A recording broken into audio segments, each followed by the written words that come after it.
Ben, why do you look like such shit tonight? Oh wait, that's every week. Sorry. Within the first 8 seconds.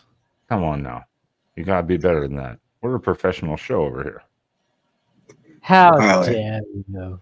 How dare How you? dare you? How dare you? Yeah, terrible. That should be like on a T-shirt, man. That'd be cool. I'm sure it is. How would you spell it? How dare you? How dare you? Oh. Okay. Now we're just wasting time here. What is going on, everyone? Welcome in here to the Voice of College Football After Dark. We are here as always. How are all of you doing here on panel? Oh, we're fantastic. Oh, wonderful! Living in a winter wonderland. Yeah. Of the North, yeah. How's everyone in the chat doing? Good old 10 degrees and about 8 inches of snow on the ground. Life couldn't be better. Hey. Well, at least your state can figure out what weather it's supposed to have. My state, Alabama, can't even figure out what weather to have on what time of the day. Obviously, Yeah. like good grief, you're lucky. Yeah, and how's everyone doing in the chat tonight? That is having to endure this long off season that really just started. It's like that hasn't even really been that long. Hey, we're only like 6.5 months away from the season started. Well, it's only 188 days away till week 0, 193 days till week 1, 195 days till Alabama, Ohio State, and Oregon kick off the 2025 season, and 197 days until Labor Day. And, of course, 196 days till Notre Dame, Miami play each other. Kill me. Just yeah, Trojan. I don't know where you are. I don't know where you are in Texas. It's 45. How many days is it until Michigan doesn't suck? Oh, wait. That'll never happen. It might be infinite, probably. I don't remember what the count is, but a Michigan fan will tell me how many days it's been since you beat them too. So, but they will be wrong because they will not include the year that they just forfeited the game, which to me is more pathetic than losing a game, right? I mean, just not showing up. Yeah. It's 1905 days since Ohio State last beat Michigan. God. So remove about 365 from that. You'll get the real number. Oh man. So what? Go around as usual, Jackson and Sean. Where can people find you online if they want to stalk you? And I recommend you people. I recommend everyone stalk these people. Stalk them to the fullest of your extent, within legal bounds. Yep. Well, of course they can stalk me on Alabama at the Voice College Football, where Johnny Burt's and I co-host Crimson Tide Live on Alabama at the Voice College Football Monday afternoons, 6 p.m. Eastern Time, 5 p.m. Central Time. And they can stalk me online on Thursday nights on the Alabama College Show, where Jeffrey and I take your calls on Alabama at the Voice College Football, 9 p.m. Central Time. And, of course, they can stalk me on Jackson Johnson 979 on YouTube, where I'm 106 subs away from that magic number 500. And they can find me as well on Jackson BOCFB on /Twitter, Instagram and Threads, Jackson Johnson 543908, and on Jackson Johnson 97 at Blue Sky, where I not only tell people about what's going on Alabama with the Voice College Football and the Jacksonian, but I'm doing a thing where I'm calling the Paul Feinbaum Show on a weekly basis, giving him some fun facts, especially some fun facts on Valentine's Day, where I tell him about how there's going to be Super Bowl 61 and how it's going to be the first Super Bowl to be held on Valentine's Day. We're going to have a Super Bowl on Valentine's Day. Yep, for the 2026 season on February 14th, 2027. And it's also going to be the first Super Bowl since Super Bowl 40 that it will be on ABC. And also the first Super Bowl. ever on ESPN live. I just want to know how many relationships that's going to ruin. I mean, you cannot like that. That is going to create some massive drama. It'll be fine. It'll be fine. Like, I don't think it's gonna really ruin relationships because I mean, it's like, bro, Chica, you had a 2-year head start, and dude, you had a 2-year head start. What'd you think would happen? You're going to have like the ultimate male holiday and the ultimate female holiday on the exact same day. Okay. You're telling me that's not going to create some problems? Nah, That's gonna be a train wreck. That'll be a train it'll wreck. be fine. Not for me. I don't watch football, so or NFL. I don't watch football. Jesus Christ. I'm okay. I removed myself from the show after that statement. Yeah. Hosting a football show. I don't watch football. Holy shit! What? There was a controversy a couple weeks ago. One of these sort of rock YouTubers, Finn McKenty, right here, came out basically and said, "Yeah, I was just using this to make money, and now I've made a lot of money. I'm done. I don't even like this music. Screw you guys. You're all losers." Yeah. Did you hear about this?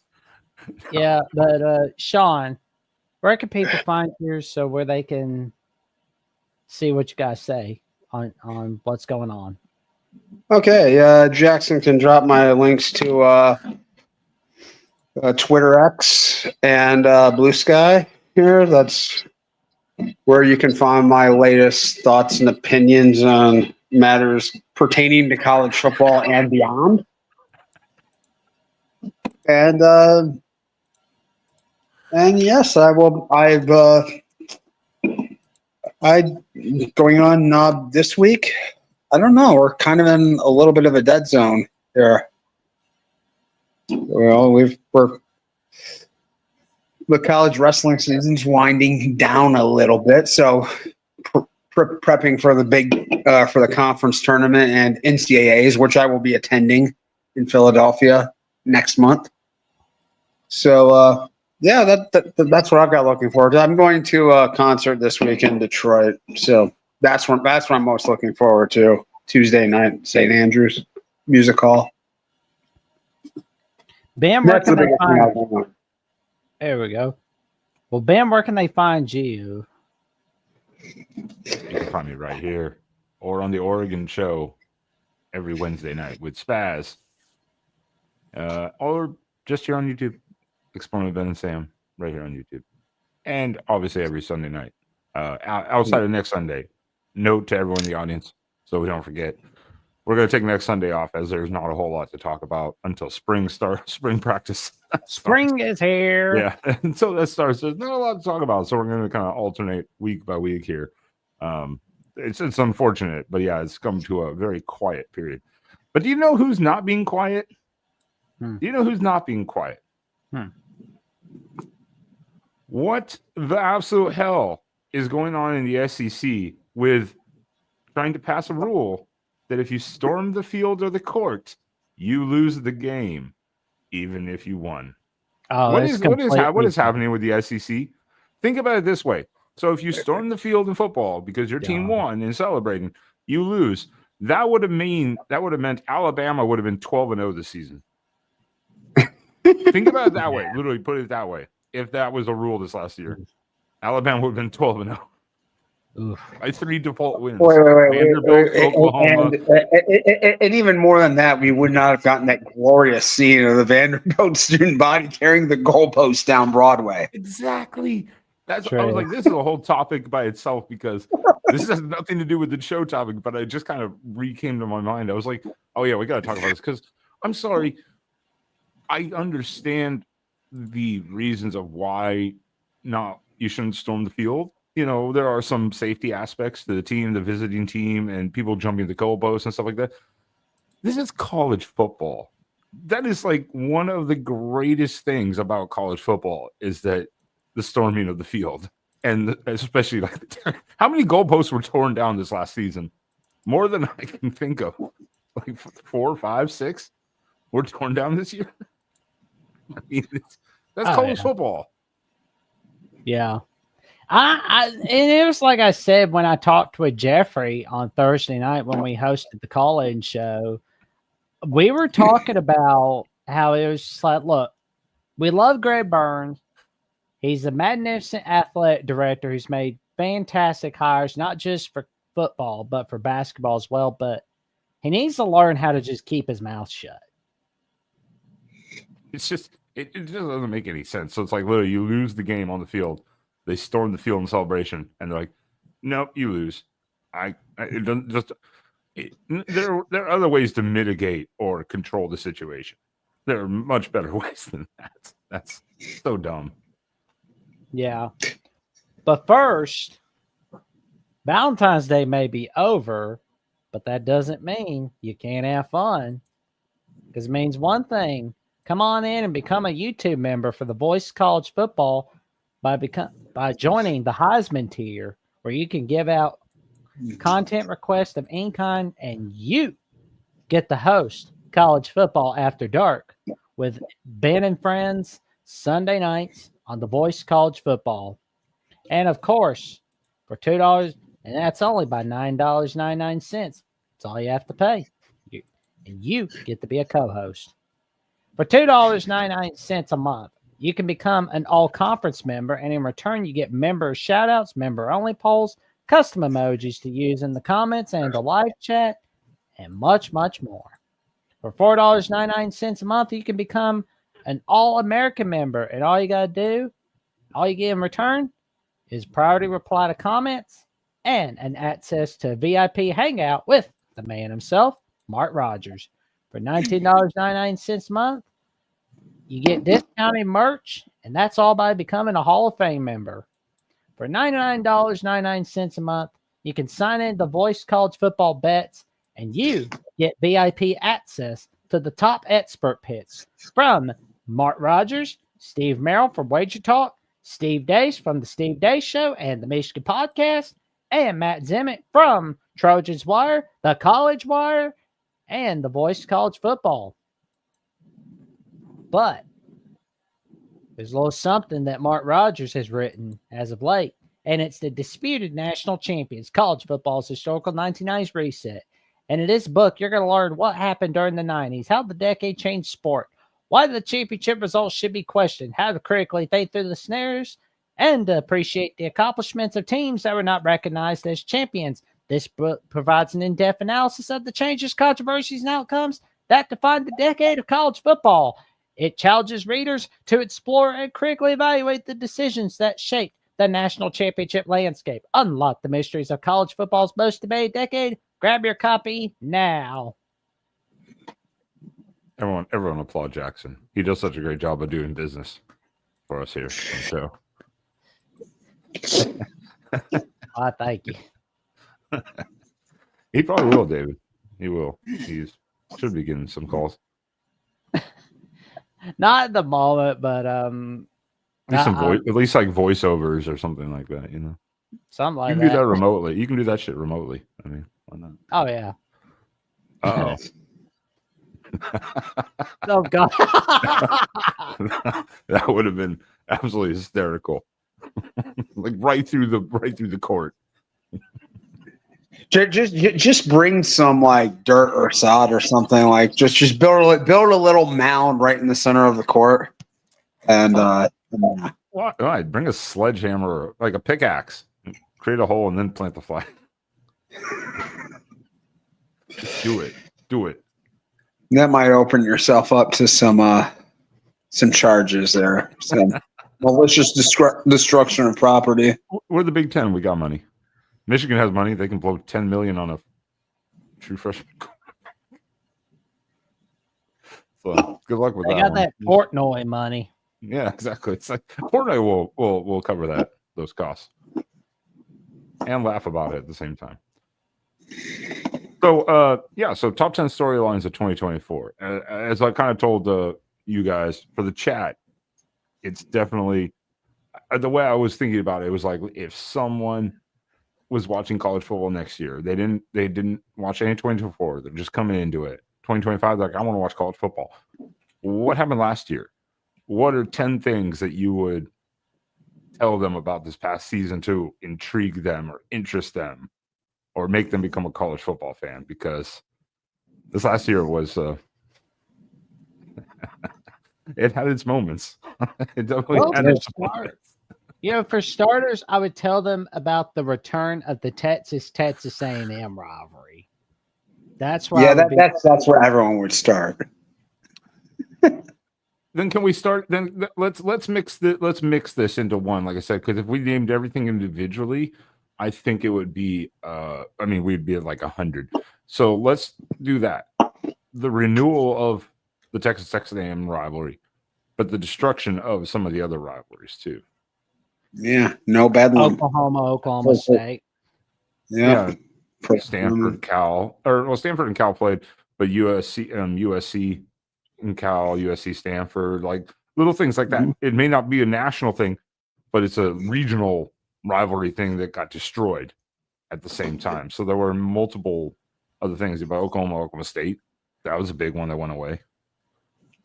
That was a big one. Yeah. Well, we also saw BYU and Utah returning as first time ever as a conference, or first time in a long time as conference. Is that going to be actually a permanent yearly one now? Did they put that as like a protected one? That has to be. Okay. I would think that would.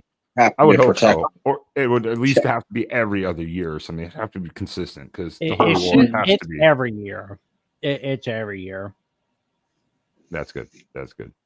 Yeah, but I wish they would put it on Rivalry Week instead of just having it on mid-October or on the second Saturday of November. Yeah, just a random time of the year. Yeah, it needs to be on Rivalry Week, just like everyone else. When it's the last game of the season, this is the pinnacle. Kind of like put that on Black Friday at the very least. Put it on Black Friday. And because you're gonna have magic, you get that Black Friday magic. Case in point, Georgia Tech. Remember when it was announced that Georgia Tech would be on Black Friday in May, and everybody kind of poo-pooed it. And you got 8 overtimes. Exactly, and it's like the clean old-fashioned hate rivalry. People are really paying attention to it now. Well, it makes sense too. I mean, because there other conferences have done it where now you get like, I don't know if the SEC is going to do that, but like Texas A&M, it's going to be rivalry week. Oregon, Washington, going to be rivalry week every year. You got Ohio State, Michigan staying that way. They locked it in, and some of the other key rivalries like Clemson, South Carolina, they kept all that intact. So you can do that. So the Holy War should be on rivalry week. It should be. But it's kind of nice. There is something I like that's kind of nice about sprinkling in a big rivalry game in the middle of the season, too. I mean, especially as an outsider, like if you put a Utah BYU game on rivalry week, it's one of a couple dozen humongous rivalry. But if you have it on October 7th. That's going to be a priority viewing game for me as a fan. There's something, Sorry about that. It made me chuckle. Oh man, that would be so funny. I don't know. We'd have to Google that. Is this new news? Did someone actually try to plant the basketball court? That would be so funny. Oh, God. Maybe they put like a plunger thing on the bottom, so they just. That was a brutal game for OSU's hopes of getting into the tournament. And I think they're going to have to go on a run now. It was a chance for a quality win. That's why I don't watch Oregon basketball. It's been brutal to watch. Now they did just beat the shit out of Rutgers tonight, but it's still Rutgers, so who cares? It's Rutgers.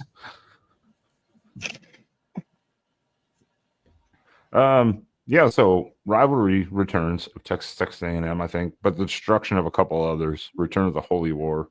I think that's a good storyline of the 2024 season. Well, it makes a big difference. Because if you didn't watch college, again, think about this, and you never watched college sport, explain the return of these rivalries. It goes much more in depth, and I think that takes us to You mentioned earlier, Sean, realignment. Yeah. The changes, Well, the destruction. one to point on the Texas A&M thing. There's extra like sort of interesting subtext to that one because of what the Texas shenanigans trying to run the Big 12 and then A&M dipping out, and the about 10-15 years of bad blood between the two schools when they weren't playing each other. It has been 15 years since they played that game, right? Was it 14 or 15? It was probably I think 2012 was 2012 the last one? Or I think 2011. I think 2011. I think A&M and Missouri joined the SEC in 2012. Correct? Yes. Yeah. Okay. Texas so A&M and Missouri, like the last time they played each other as Big 12 opponents, it was on FX on October 29th of 2011. Missouri. Yeah. So Texas, the whole. I mean, the whole point is the last time Texas A&M played, I watched that game. Ryan Tannehill was playing quarterback. Yes. Yep. Yes. That was on November 24th, 2011. On ESPN, I think Reese Davis was calling that game, and that heard Craig James was calling that game as well. And for my sake, they need to start playing that game on Black Friday, because that was always my tradition. Is like 3:30. Grab yourself a couple of turkey and cheese sandwiches on Hawaiian roll, and just go and just enjoy A&M Texas. That was my life for about 15 years growing up before they killed that game. Well, in Texas too, they'll kill tailgate. The tailgate party there will be wild. Texas just doesn't. Oh yeah. Texas or A&M, they just don't screw around, and they're going to tailgate the hell out of it. So they don't care what day it's on. But so Sean, you brought it up beforehand, and I agree. One of the big stories, of course, is realignment. Now, we can talk about specifics of that, but I think realignment itself, just individually, you literally had the destruction of a conference. So if you are not watching college football, next year you start watching it, you have to then explain, oh, yeah, by the way, last year, an entire conference died. And you're going to have to explain why teams in Oregon, Washington, and California are playing a bunch of teams that are all east of the Mississippi, and why Cal and Stanford are playing in the Atlantic coastal coast. Stuff like that. Yeah, realignment has definitely made it very interesting with the game times. Like Miami going to play a 9 Eastern Cal game, stuff like that is just like, holy crap. Yeah, it's like the Pac-12 is basically in a coma, but it's got like a 2% chance to live. That's true. That's a good storyline that we can work with the arrangement of the conference realignment is that Oregon State and Washington State are still there, and now they're adding teams. But they're basically it's going to become a glorified group of 5. Basically, that's all it's going to be. Unfortunately, it's just going to be zombie Pac-12, right? It'll have the skeleton, the body of it, but it won't be the same at its core. I do like that they kept the name, and no one argued with them keeping the name. No one fought that. Like, no one cared. Everyone was just like, yeah, you can definitely keep the name. That's cool. Like, I was actually a little bit surprised by that because I think there are some intellectual property claims that they could have negotiated. I mean, they really could have screwed Oregon State and Washington State big time with this. Yeah, but they already knew that they were tanked anyways to a degree. So why? What kind of crap is the New York Times writing? Like when they say Tulane is going to be Tulane could be a Pac-12. Like what? I think there was interest. Yeah, I think there was some interest. I think there was some interest there. I don't think it's happening. That- Though. that I turned it down already. That would make some sense. I wouldn't be surprised. I would think Tulane could almost be like interesting to like the ACC or the Big 12 is kind of like a Vanderbilt Northwestern type of program. Smaller enrollment but prestigious academically. Oh yeah, that. Oh, okay. That's from the Athletic. Yeah, that's. Well, they The don't- Athletic. The New York Times owns the Athletic. Yeah. So yeah. Mhm. Well, what is the Pac-12? Whatever have they're coming smoking, I want some of that. What does the Pac-12 I have would- coming in? I believe they do have Sacramento State. They've got Boise State. Is it UNLV? No. No. Is it Fresno Nevada? State. Fresno State. Colorado State, right? Yeah. Yeah, Colorado State. Yeah. Utah I forgot who they State. have coming in. San Diego State. And they have talked about Tulane. They have talked Gonzaga is in the conference. Nice. I mean, are they going to get St. Mary's in the conference too? They 'Cause- should. Oh my God! Why not just get Portland State? Let's get the Vikings. Let's go. Because Portland State sucks at everything. Hey, if they want to get national reach, go get Merrimack. Portland State is basically like a community college. It is. Tulane. Oh my God, man. Yeah, Memphis has been talked about. Tulane and US. I've heard USF. I'm like, dude, you guys aren't gonna have the finances to travel like that. I'm sorry. Like the Pac-12's gonna have to get an assload of bank loans. What the Pac needs to do is maybe go get Hawaii. Yeah, that actually could kind of make sense. I mean, technically, it's that play logical. Travel doesn't make a lot of sense, but Hawaii already travels so much. I think Hawaii's university is in fairly severe financial straits right now. I don't know if they can really offer much. Yeah.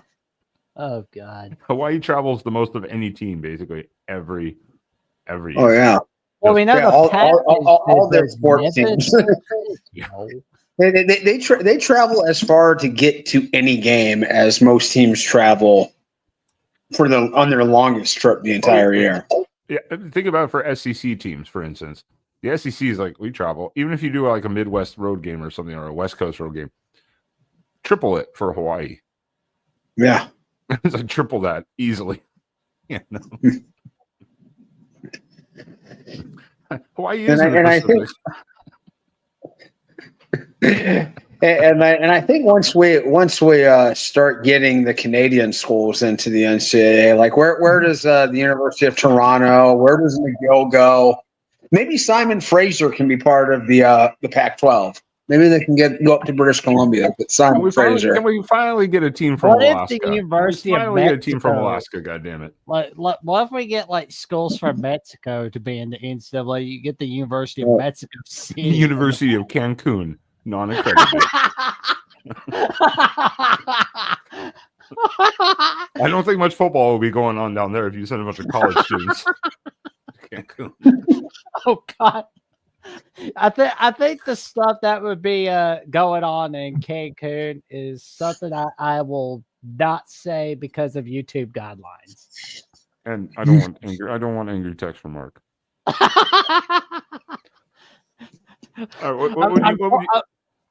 Oh man, but I'm like pulling in my inner Yakko Warner on Animats where he's just like, where the Pilgrim's just like, give me the bird. We'd love to, really, but the bot censors won't allow it.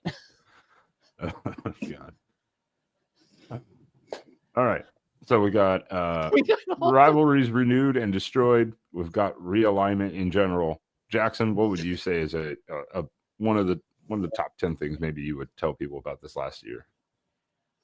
About that Georgia Tech overtime matchup. Okay. There were some good overtime games this year too. There were some good ones, but that one, I mean, and then you could, because we'll include some of the bowl games too in that, where it was like we had the record-breaking bowl game of 5 overtimes, I believe it was, and then literally the next day or 2 days later, 6 overtimes. They were like, hold on, We got this. Don't worry. And broke the bowl record again. It was just like, Christ.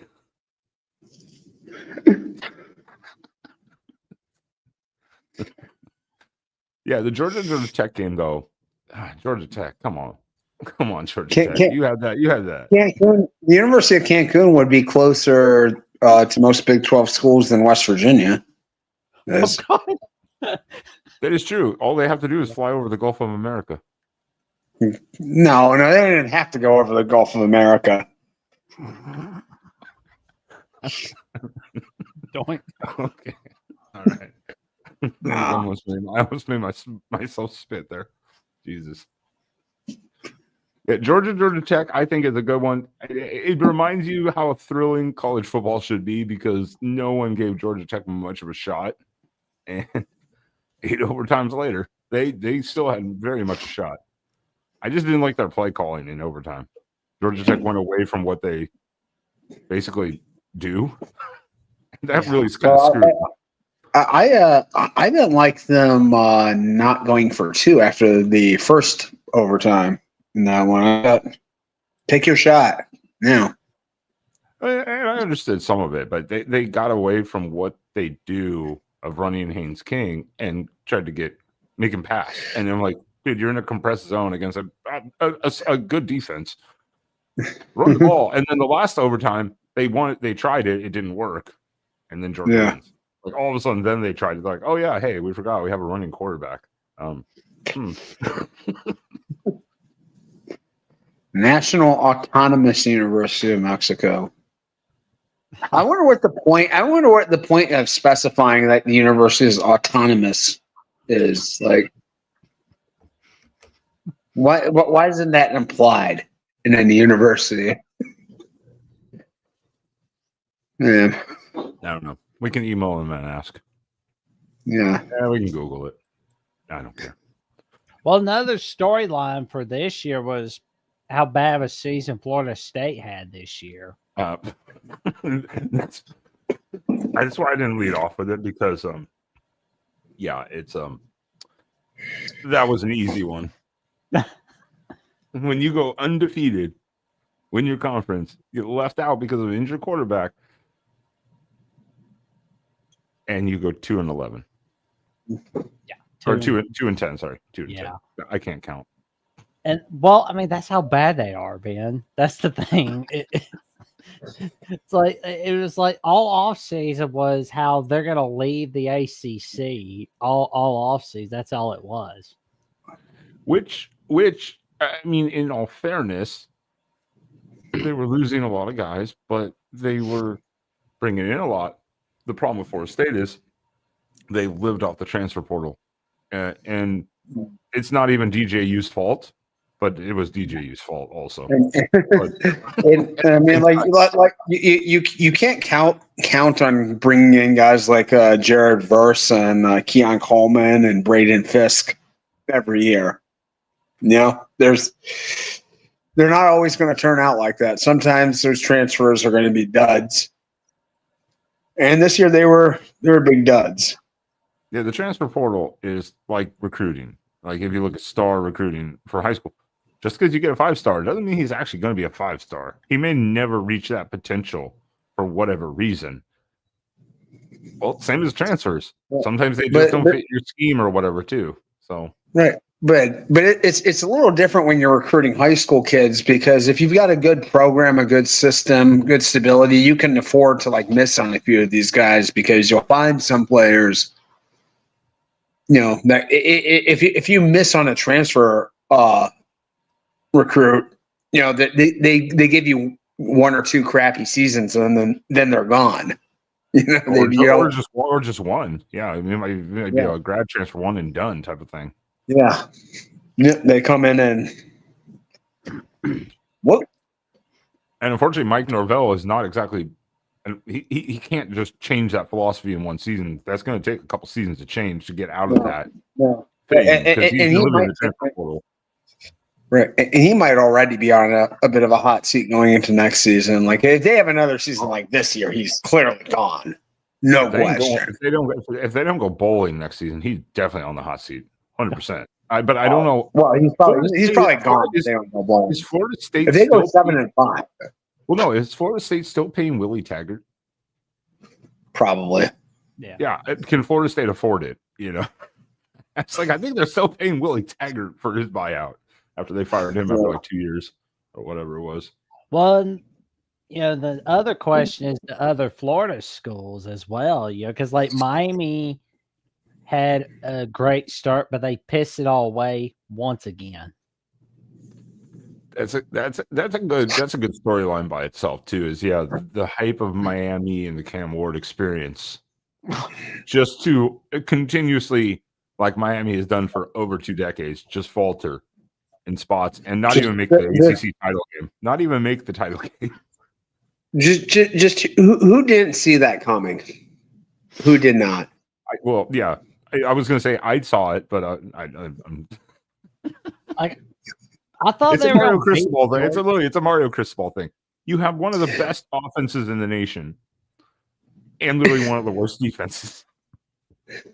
And years prior, you had decent defenses, offenses.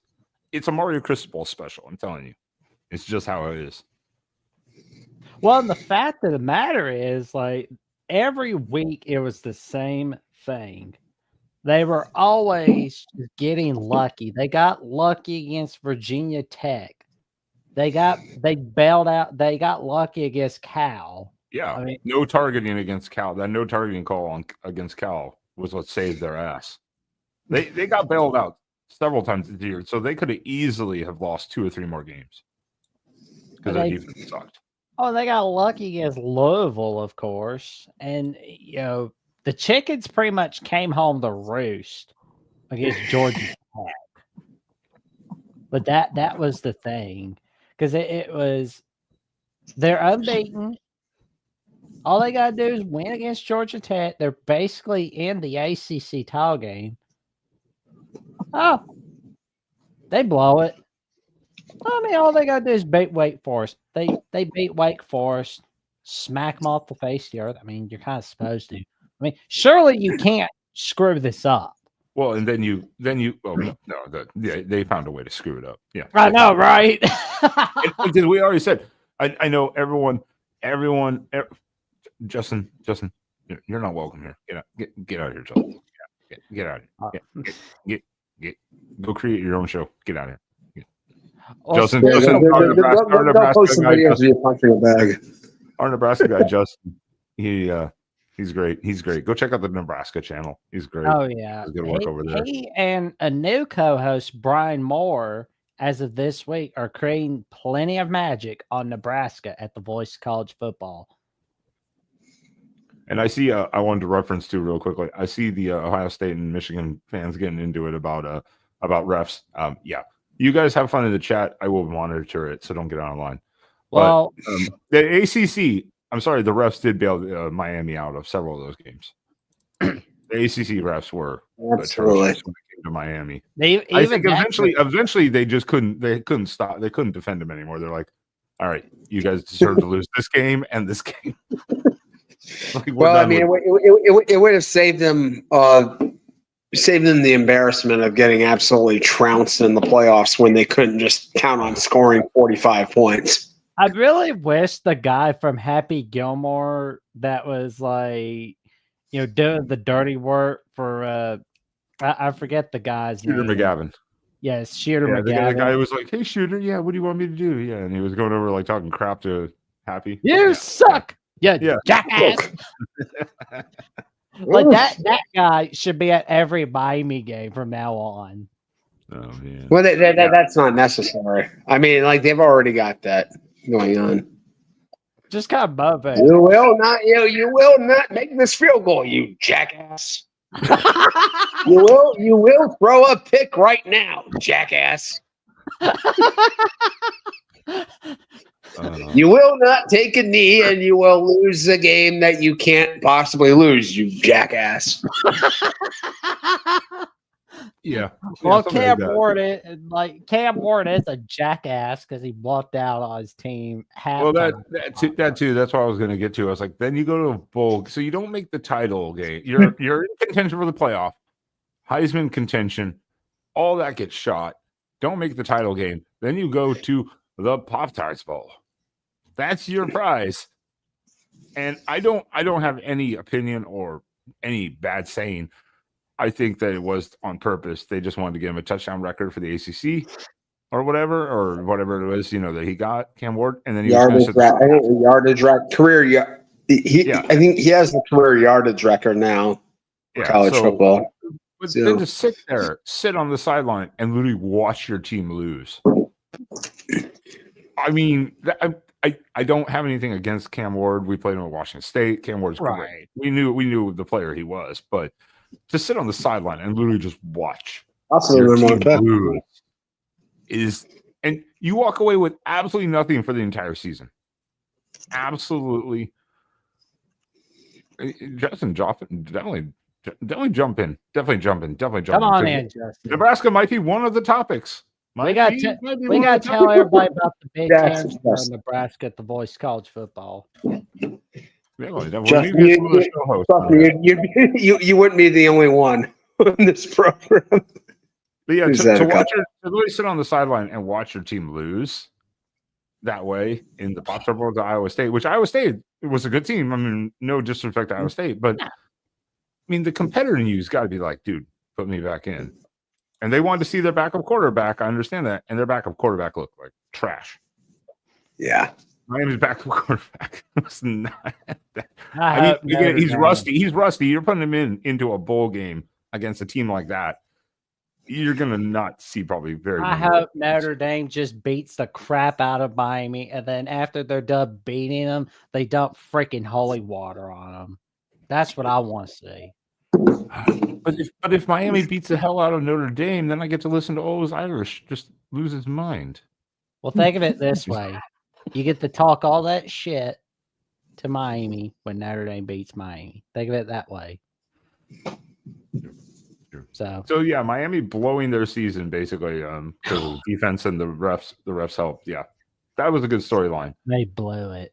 I think one of the other storylines, and this is it's kind of a conjunction of three things again for one storyline, and we could probably add in a couple other potential players if we want to talk about like hot topics. But let's talk about the Ashton Genty, Travis Hunter, Cam Scatteraboo driving seasons. Oh yeah, you have Ashton Genty who. Everyone Cam Ward. If we're talking about the Heisman race, it was Genty.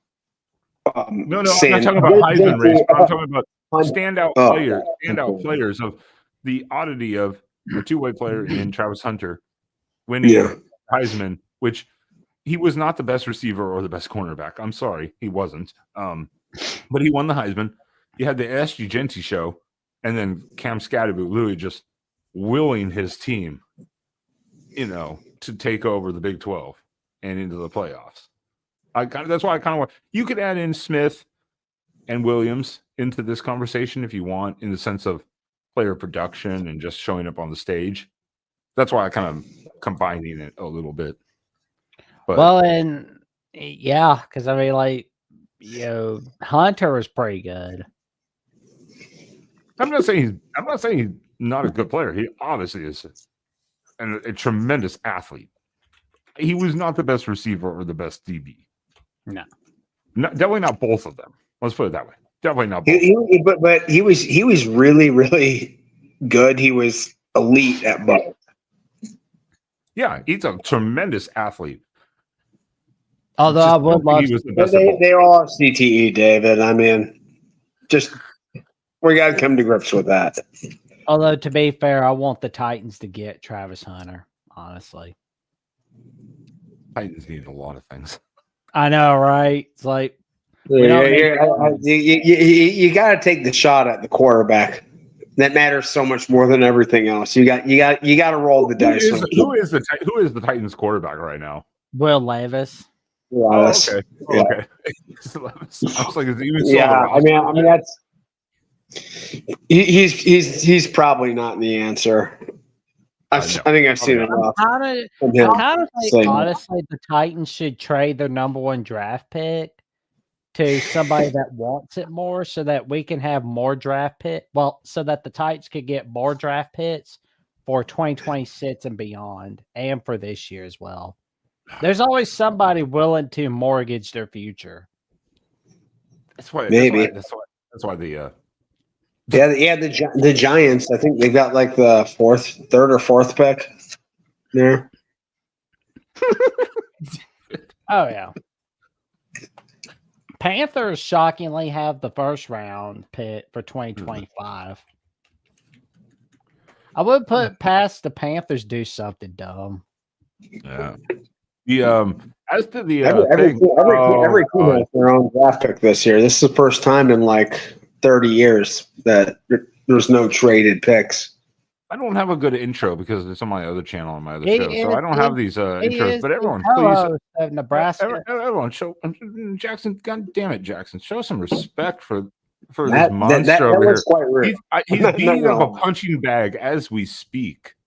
Welcome in, everyone. The host of the Nebraska channel, Justin Adams. What's going on, everybody? What is going on, Justin? Long How time, we feeling? man. Great to see you, Justin. Feeling How crap, you? it's the off season. What happened? Feeling like crap. It's the off season. I know I haven't talked to you since we talked trash last time. I threw the crown away. Relax. Yeah, I know. And he had to throw a shot at the Iowa game, so it's okay. It's okay. What? Throw in the corn emoji. I appreciate you. Beavers. Let's go. Great show. What are we talking about right now, though? We were talking about one of the storylines of combination of like the draft of Genty, Hunter, and just the standout players from this past season. Okay, what are y'all thoughts on the Scattaboo or no, the Genty Hunter Heisman combo? My thought is like you can't go wrong. Like just yeah, it was just who can I 6 and 1, half dozen in the other. I pulled for Genty personally, just because his stats and what he always did. When you saw when he went wild, yeah. But it was Hunter and Genty were kind of like they were. I mean, I give them kind of. Yeah. My thoughts on it were this: like Hunter is the best player in college football. Genty had like the insane numbers, so I don't feel you could go wrong either. But like Genty probably could have gone with the Heisman, and I would have been fine. Hunter naturally deserved the first overall pick. That's the way I felt on it. But like I thought it was a 50-50 going into it, honestly. Yeah. I never saw Cam winning it because of the losses, the way they did in their team. But Cam was I love Cam Ward. Again, we played against him at Washington State. He quit, and Gabriel deserved to be there as being the only undefeated team at quarterback. I agree. Great stats. He was not going to win it. There was no call for Gabriel to win the Heisman at all. There was no call for that. We knew the top two were Genty and Hunter. Yeah, I agree. I like Gabriel a lot, but I honestly like. I don't know. Like Genty just put up absurd numbers. I get that. Hunter, like I feel like my problem with it were the odds were so steep for Hunter going into the Heisman ceremony. That's the only issue I had. That's the only issue I had with it.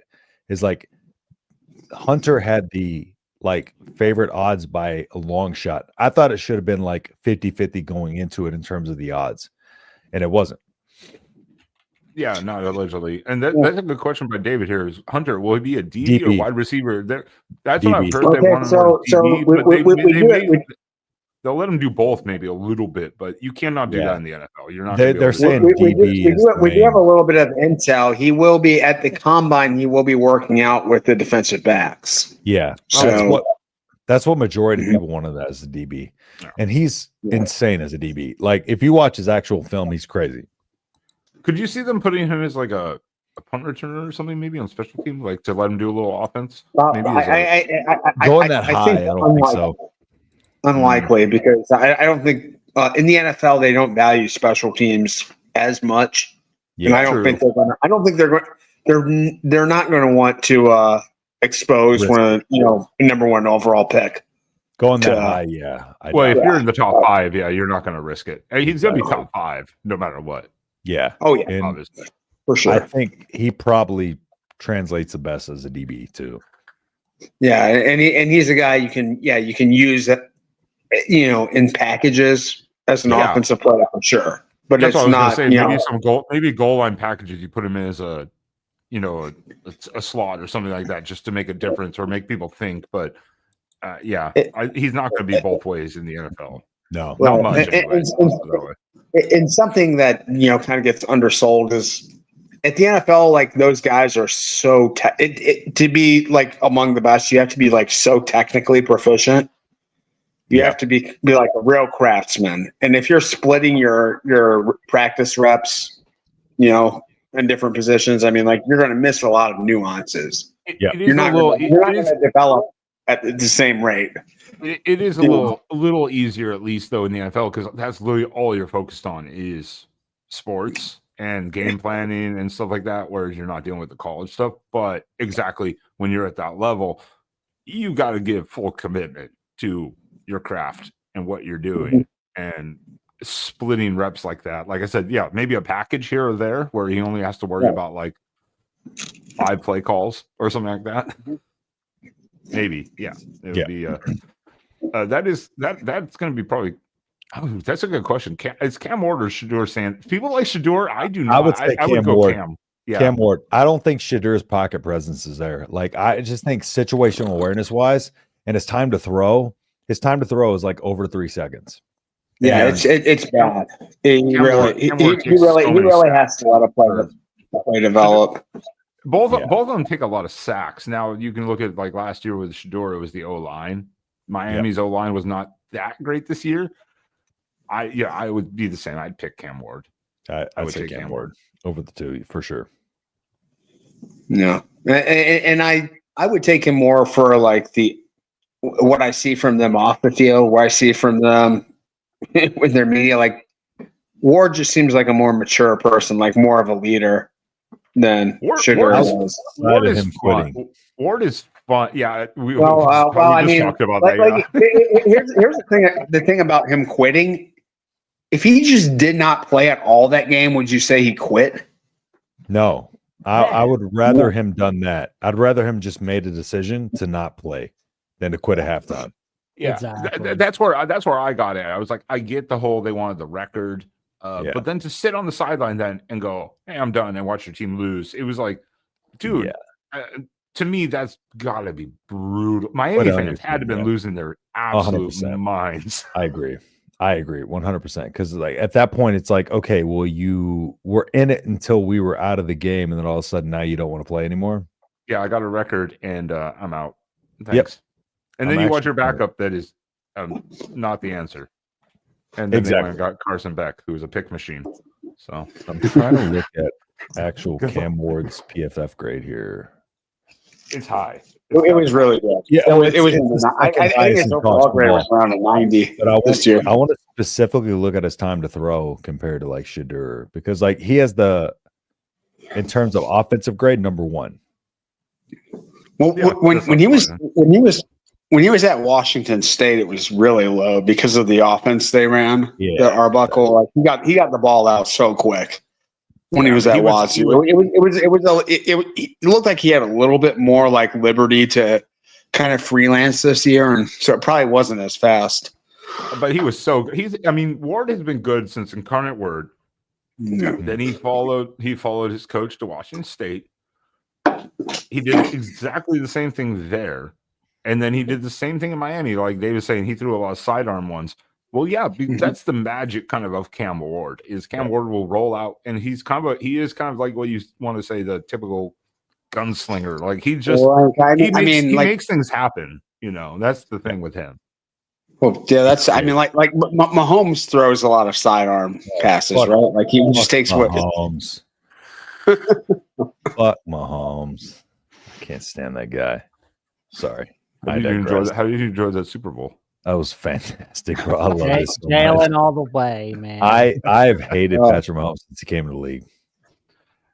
I knew as soon as Andy Reid picked, or when they drafted him, though, I was like, dude, they got a steal out of college. Well, originally, like if people remember, he was like a third overall or third round pick projected, like coming out of the season, and he climbed the draft boards because I'm a Texans fan, so I was paying real attention because that's the year we got Deshaun Watson, so we were going quarterback that year, and I thought we had a chance to land Patrick Mahomes at the end of the first because he started to climb kind of the draft boards. Yeah. Mm-hmm. And then all of a sudden, the Chiefs trade up for him. And then the Texans had to trade up for Watson. So, like, yeah, he just I feel like he just kind of got thrown up in the draft boards. I feel like he's a product of Andy Reid in a lot of ways. Oh, yeah. Yeah. No, Andy Reid is a brilliant mind. He was a total project coming out of college. No one looked. I mean, there's a reason he didn't go first or second in the draft that year. It was like, But he got to sit behind Alex Smith. Yep, Veteran quarterback. Andy Reid is a brilliant mind.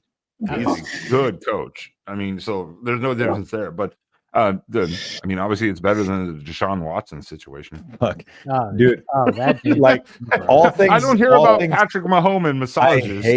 I hate Deshaun Watson more naturally.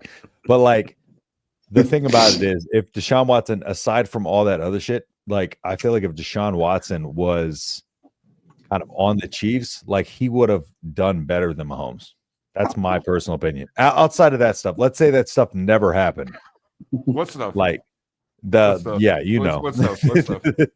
All the massages. Let's say the massages never happened. Allegedly, right? Allegedly. Let's not get a lawsuit. Yeah. 29 times allegedly. Yeah. Like I say, like put Josh Allen or Lamar Jackson on that Kansas City Chiefs team. It's a different team. I think it's a whole different ball game. I think those two quarterbacks are way better. Yeah, I think anyone would be successful if you have time to work with Andy Reid. I think he can make a lot of quarterbacks. Well, you know what I mean. Like a lot of he's worked with a lot of quarterbacks before. None of them have been as successful as Mahomes has been. No, but he's had Michael Vick. I wonder. He's the greatest offensive mind in football, though. And the thing about it is Patrick Mahomes throws through a lot of wide open wide receivers by scheme. And I think here's the thing. I've watched him. He lets the team in practice sort of play around with concepts and ideas. Like they don't like he doesn't structure it in like say like a Sean McVay. It's like I'm going to run my system and you're going to fit to it. He lets the guys in practice play around with a lot of things, and then he molds. It around, because Mahomes he's as unconventional of a quarterback as we've seen. Aaron Rodgers was doing sidearm throws before he was. Like, I just feel like he got all of the love and the media attention for doing things like the dude ran for 10 yards with nobody within 15 yards of him and got a SportsCenter like top 10 number one highlight because he looked back at the referee and everybody's like, oh, he looked back at the referee. Like nobody ran 10 yards and nobody was near him and he ran out of bounds. Andy Reid is like the best version of Lincoln Riley and Cliff Kingsbury put together, but they actually have a defense and know when to run and they know when to run the ball and not to run the ball. Their defense is those two. Exactly. It's funny though, because it was like 10 years ago. Andy Reid was known as the guy that couldn't get the job done, when it came to like Super Bowls and conference title games. Not 10 years ago, it's like 12, 13 years ago. That's why Philly fired him and they got Chip Kelly. Yeah. Yeah. You know what's crazy? Everybody was shitting on Deshaun Watson this year, right? Or not Deshaun Watson, sorry, CJ Stroud. Mm-hmm. But the thing about it is the amount of pressures that Patrick Mahomes had in that single game against the Eagles was the 5th most pressures he's ever had in his career. That was still less than CJ Stroud's average pressure for the entire season. It was like 38.6% of his dropbacks he was pressured. CJ Stroud was at like 39.4. And against the Chiefs. That's the Bears, correct? What? The Texans. CJ Stroud, he's on the Bears. No, he's CJ on Stroud's on the Texans. Caleb. Oh, I I literally do not watch NFL. Bryce, I literally do not watch sorry. NFL. What's literally his don't. face? Oh my God, from the damn USC. Caleb Williams is at. Caleb Williams, yeah. So, but okay, even against the Chiefs in the playoffs, CJ Stroud was pressured over 50% of his dropbacks. Like it was absurd. But it's like he gets all the blame for like what the Texans' struggles were, but the Chiefs' offensive line gets all the blame for Patrick Mahomes' struggles. It's just kind of like it's funny how that happens. There's one good trait that CJ Stroud has. He's funny as hell. Unlike those two morons that showed up on the McAfee show. Oh, dude. Wait, what moron? That was just so wrong. It's like, oh my God. And then it's like a year later, we see Jaden Daniels coming on the Rich Eisen. Drew is correct, by the way. But that dumbass Kreischer is making moronic comments. Bert Kreischer, that dude's a clown. That is an absolute clown. I don't even know why Joe Rogan even hangs out with him. I know like Bill Burr's quit hanging out with him since March of 2021. He's a dumbass. I know, right? A legitimate dumbass. Like, I feel bad for his kids and his wife, Leanne. I know, right? I mean, like they say, everything is like, this is why you play the game, because if you look at if you write everything down by paper, you'd be like, well, why play the game then? And this is the thing. That's why you get these teams that have good and bad games, like you just talked about with pressure. So what was our storyline we were just talking about? Oh, it was Travis Hunter and the Cam Scadaboo. Oh, yeah. We didn't even talk about Cam Scadaboo just willing a team from which maybe Scadaboo will come. I don't want to combine the categories, but the other categories we talked about realignment. What about every Power Four conference?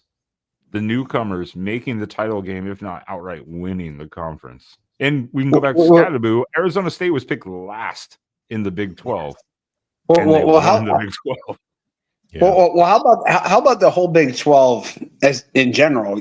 Just you had chaos. Oklahoma, you had Oklahoma State and Utah picked to finish first and second in the conference, and the only win either one of them had was against each other. Yep. They literally lost. Oklahoma State didn't win a conference game. What does that say about Utah's only conference win was against Oklahoma State. I wonder what that. Those were the top two teams coming into the season. That's crazy.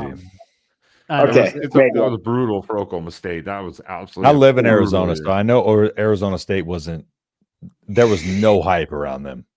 No, I love Kenny Dillingham. Last year, his first year was rough because he came into the whole post-Herm Edwards situation. First year head coach, young guy, alma mater. This year, I was like, okay, maybe he'll go bowling like 6-6. So to see what they did this year was like, holy shit. Yeah. The thing about Dillingham is like I didn't expect it this soon. Like I expected him because he was such a young coach. I expected it to happen like maybe in time, but the fact that and who did they almost lose to? Like who was that team that they put like a couple seconds back on the clock? BYU. That was BYU. No. Where was it? That was BYU when they stormed the field. They had to remove it, and he just lost his fucking mind. He lost his mind. There was another one that it was against. Oh my god, I can't remember. Let me pull up their. Yeah, I was like, let me pull up their schedule. I know when you're talking about Arizona State, Wisconsin from 2013. No, I'm talking about this year. It was a team that they barely beat, and I thought that was like the point that I was like, okay, Arizona State's like, this isn't their year. I got it right here. So Arizona State, no, not 2025, 2024. Let's see. Well, I'm on Texas the wrong year. State, they beat 31. Oh yeah. That was week 1 or 2, wasn't it? That was week 3. Was that week 3? Thursday night. 31-28. That game ended in some weird shit. And I was like, okay, if they're barely beating the Texas State Bobcats, like they're in trouble. And then next thing I know, they rattled off what do they ended up winning? Texas, 11 yeah, I games, mean 10 Texas games. State's a decent team too, but not. No, Yeah, they beat the hell out of Wyoming. They beat Mississippi State. They barely beat Texas State. They lost to Texas Tech by a possession. They beat Kansas. They beat Utah. Lost They though lost to Cincinnati. Cincinnati. That Yeah. was a bad one at Cincinnati. That was a bad loss. And then they rattled off 6 straight. Yeah, and won the title outright. And the Big 12 was tied. Wasn't it 4 teams tied at the top basically by the end of the season? BYU, Colorado, Arizona State, and Iowa State, of course. They beat 4 ranked teams. Yeah, Texas State was pretty solid actually.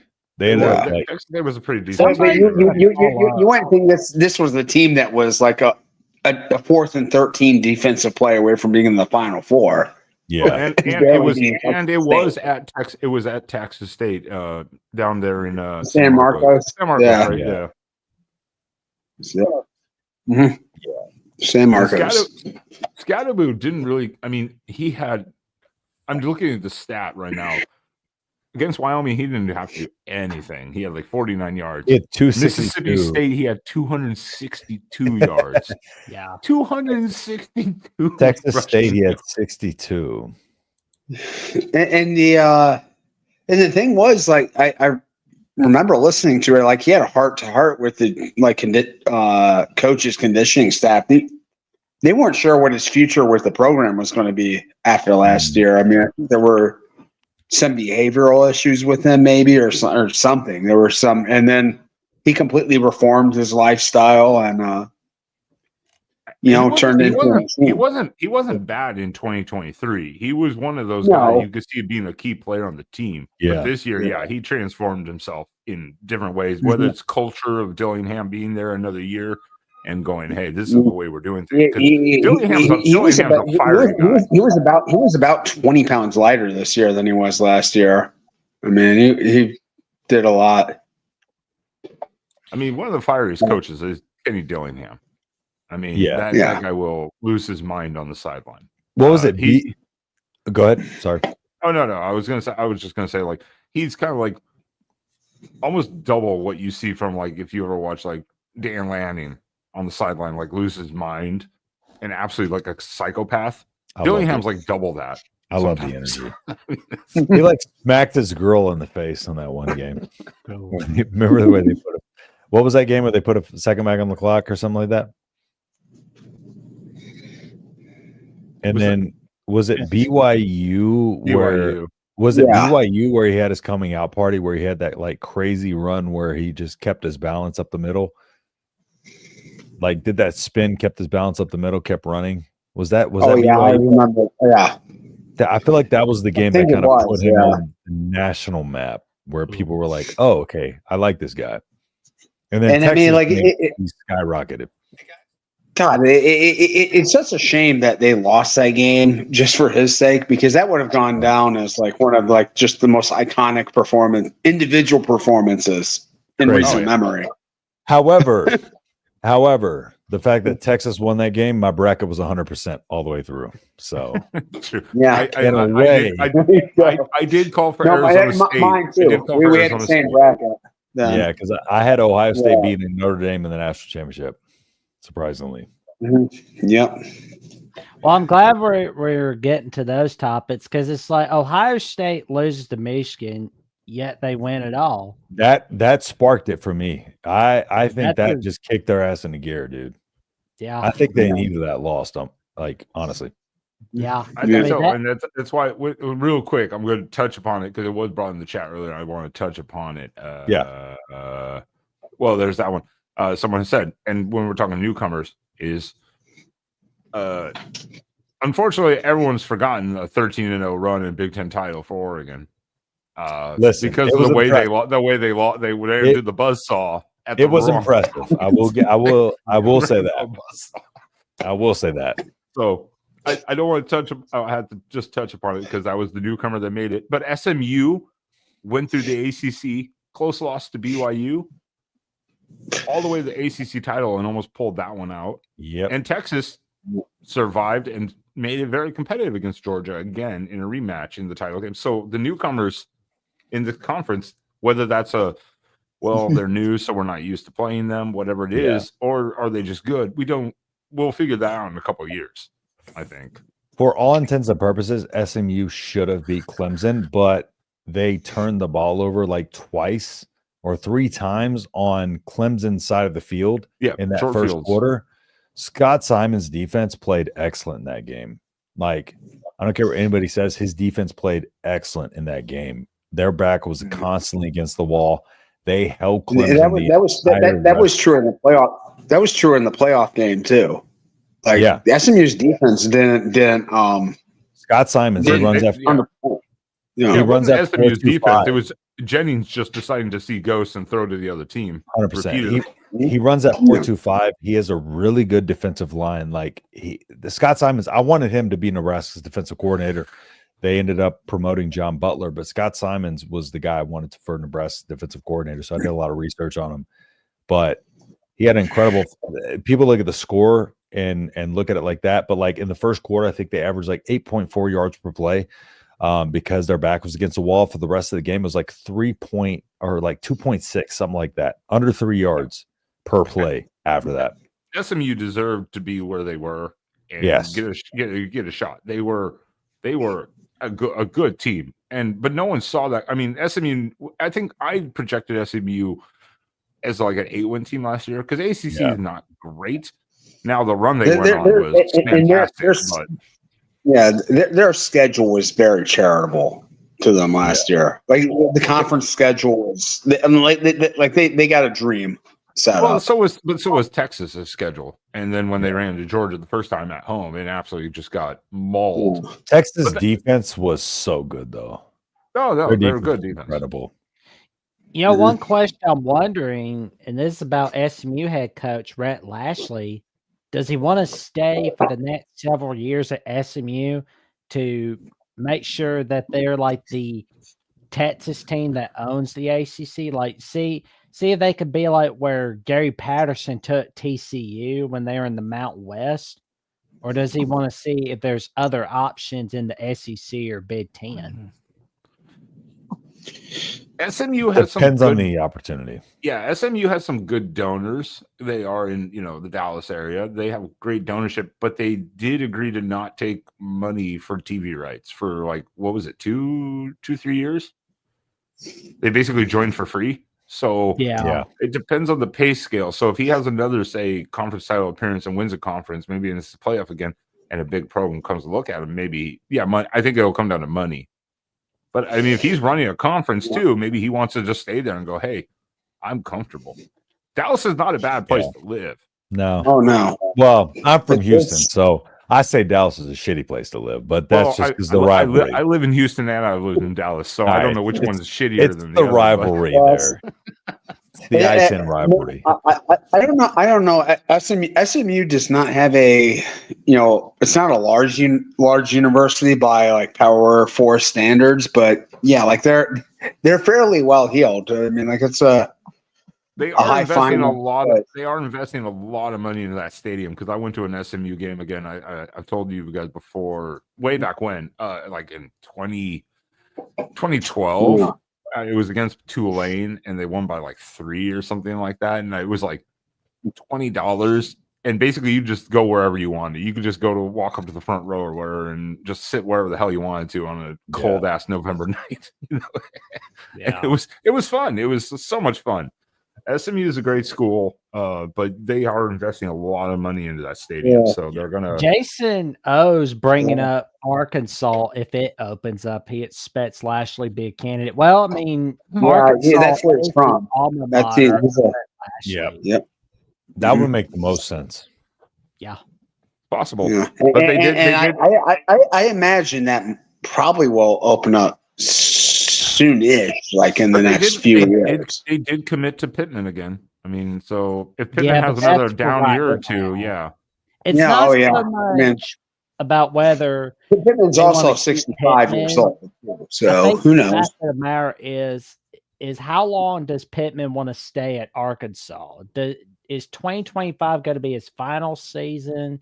2026 going to be his last season? What's up exactly? Yeah. or does Arkansas reach out to another former Yeah, coach? I would used to say, have.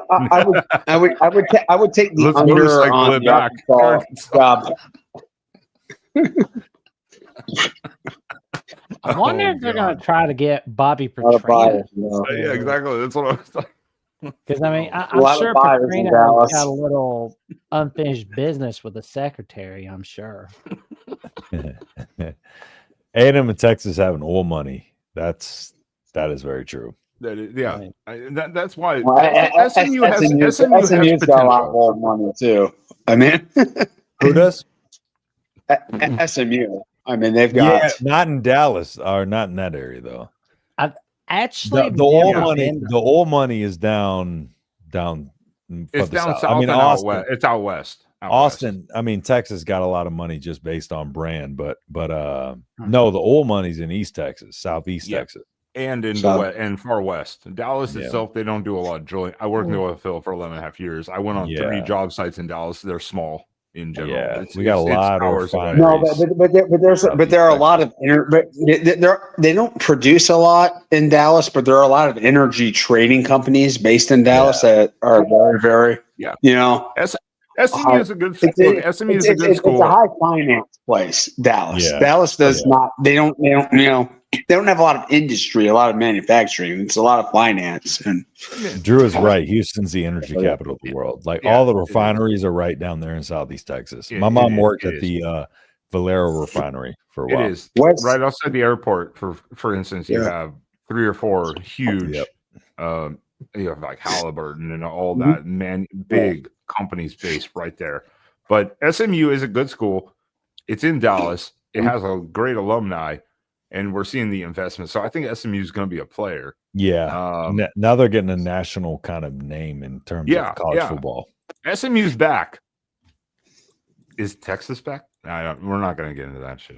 I thought they were back. David, have you been to Arkansas? Yes, I've been through Arkansas multiple times. There's not really a lot there. I've played. My band's played in Arkansas a few times. Shit, what was that town called? It wasn't Little Rock. It was. It's an Army town in West Arkansas. You lost me. You lost me at I Arkansas. Arkansas. Yeah. Carter anyways, Bryant Arkansas. talking about I've never been to Arkansas. Yeah, I heard Carter Bryant. Yeah, I've from never been to Colorado Arkansas SEC either. talking about how great. fine. West I think Arkansas Arkansas is one of about 7 states that I've never been to, ever. So I haven't been to a lot. That's So- the state that founded Walmart. Oh, it that is. makes- Yeah, that that's makes right. sense. Tyson It's true. and Tyson chicken. If I ever had a guess of a state that invented Walmart, it was Arkansas. Yeah. Well, at least it's Checks headquartered. It's headquartered out of there. Let's put it that way. Yes. No. checks No. out. The Walton family. That's. Drew, Midland. do Well, not no. bring up Midland, Odessa. I lived in Midland, Texas. Do not bring up Midland, Texas. What a shithole. No. That's it. He's Odessa, Oh, Odessa, right. Odessa He's and right. Midland. Texas Odessa, is rich, though. Well, Odessa and Midland though are like Fort Worth and Dallas. Fort Worth is the Midland. Odessa is the Dallas. You got the calm side, and then you got the wild side. You know, that's literally the Well, yeah, comparison. yeah, that's, It's terrible. Yeah, near Okay. that Permian Basin there, near Yes, like almost half the country's oil we produce comes And from for, that yeah, area. for other people who don't know, it's Midland's like Midland, Odessa are like 15, 20 miles apart, and they're about an hour and a half south of Lubbock, Texas, for Texas Tech, basically, something like that. So Yeah, I where flew were into we? Midland. I flew into Midland to go to Lubbock because there's not really an airport there. no, and it's probably bigger than when I was there. There's only like 4 gates. When I was there before, there was only like 4 gates. I used to fly Louisiana's down. sinking to the Gulf. That David, Yeah. that's a joke about Texas. Why doesn't Texas fall in the Gulf? Because Oklahoma sucks. That's the running joke there too. It does. Oklahoma's. Sorry. Justin, how did you end up as a Nebraska fan in Texas? So my dad and like basically, so I have 7 uncles on my dad's side of the family, and they're from Ashland, Nebraska. And so like my family's divided. It's half Longhorn fans. My sister went to UT, half Nebraska fans. So like I was just raised Nebraska fan. We go to a game every year since basically I was born. Wow. So, yeah. So, yeah, my dad, since he was a Nebraska fan, he basically from birth had me in Nebraska gear. So he moved down to Texas. He was in a band. He was actually in a country band. So they toured East Texas, West Louisiana. So him and my uncle played piano in the band. They moved down to Texas. He met my mom down there, so he stayed down there, and then that's where I was born. Yep. So we go up there every year for a game, though, because that's actually a pretty badass story. Yeah, because a lot of my family's still there. A lot of my family's still there. There you go.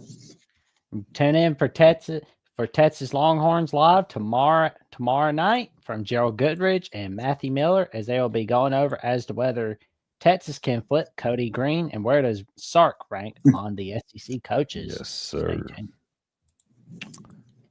There we go. And there's a few more headlines as well that we haven't gone over, touched upon yet.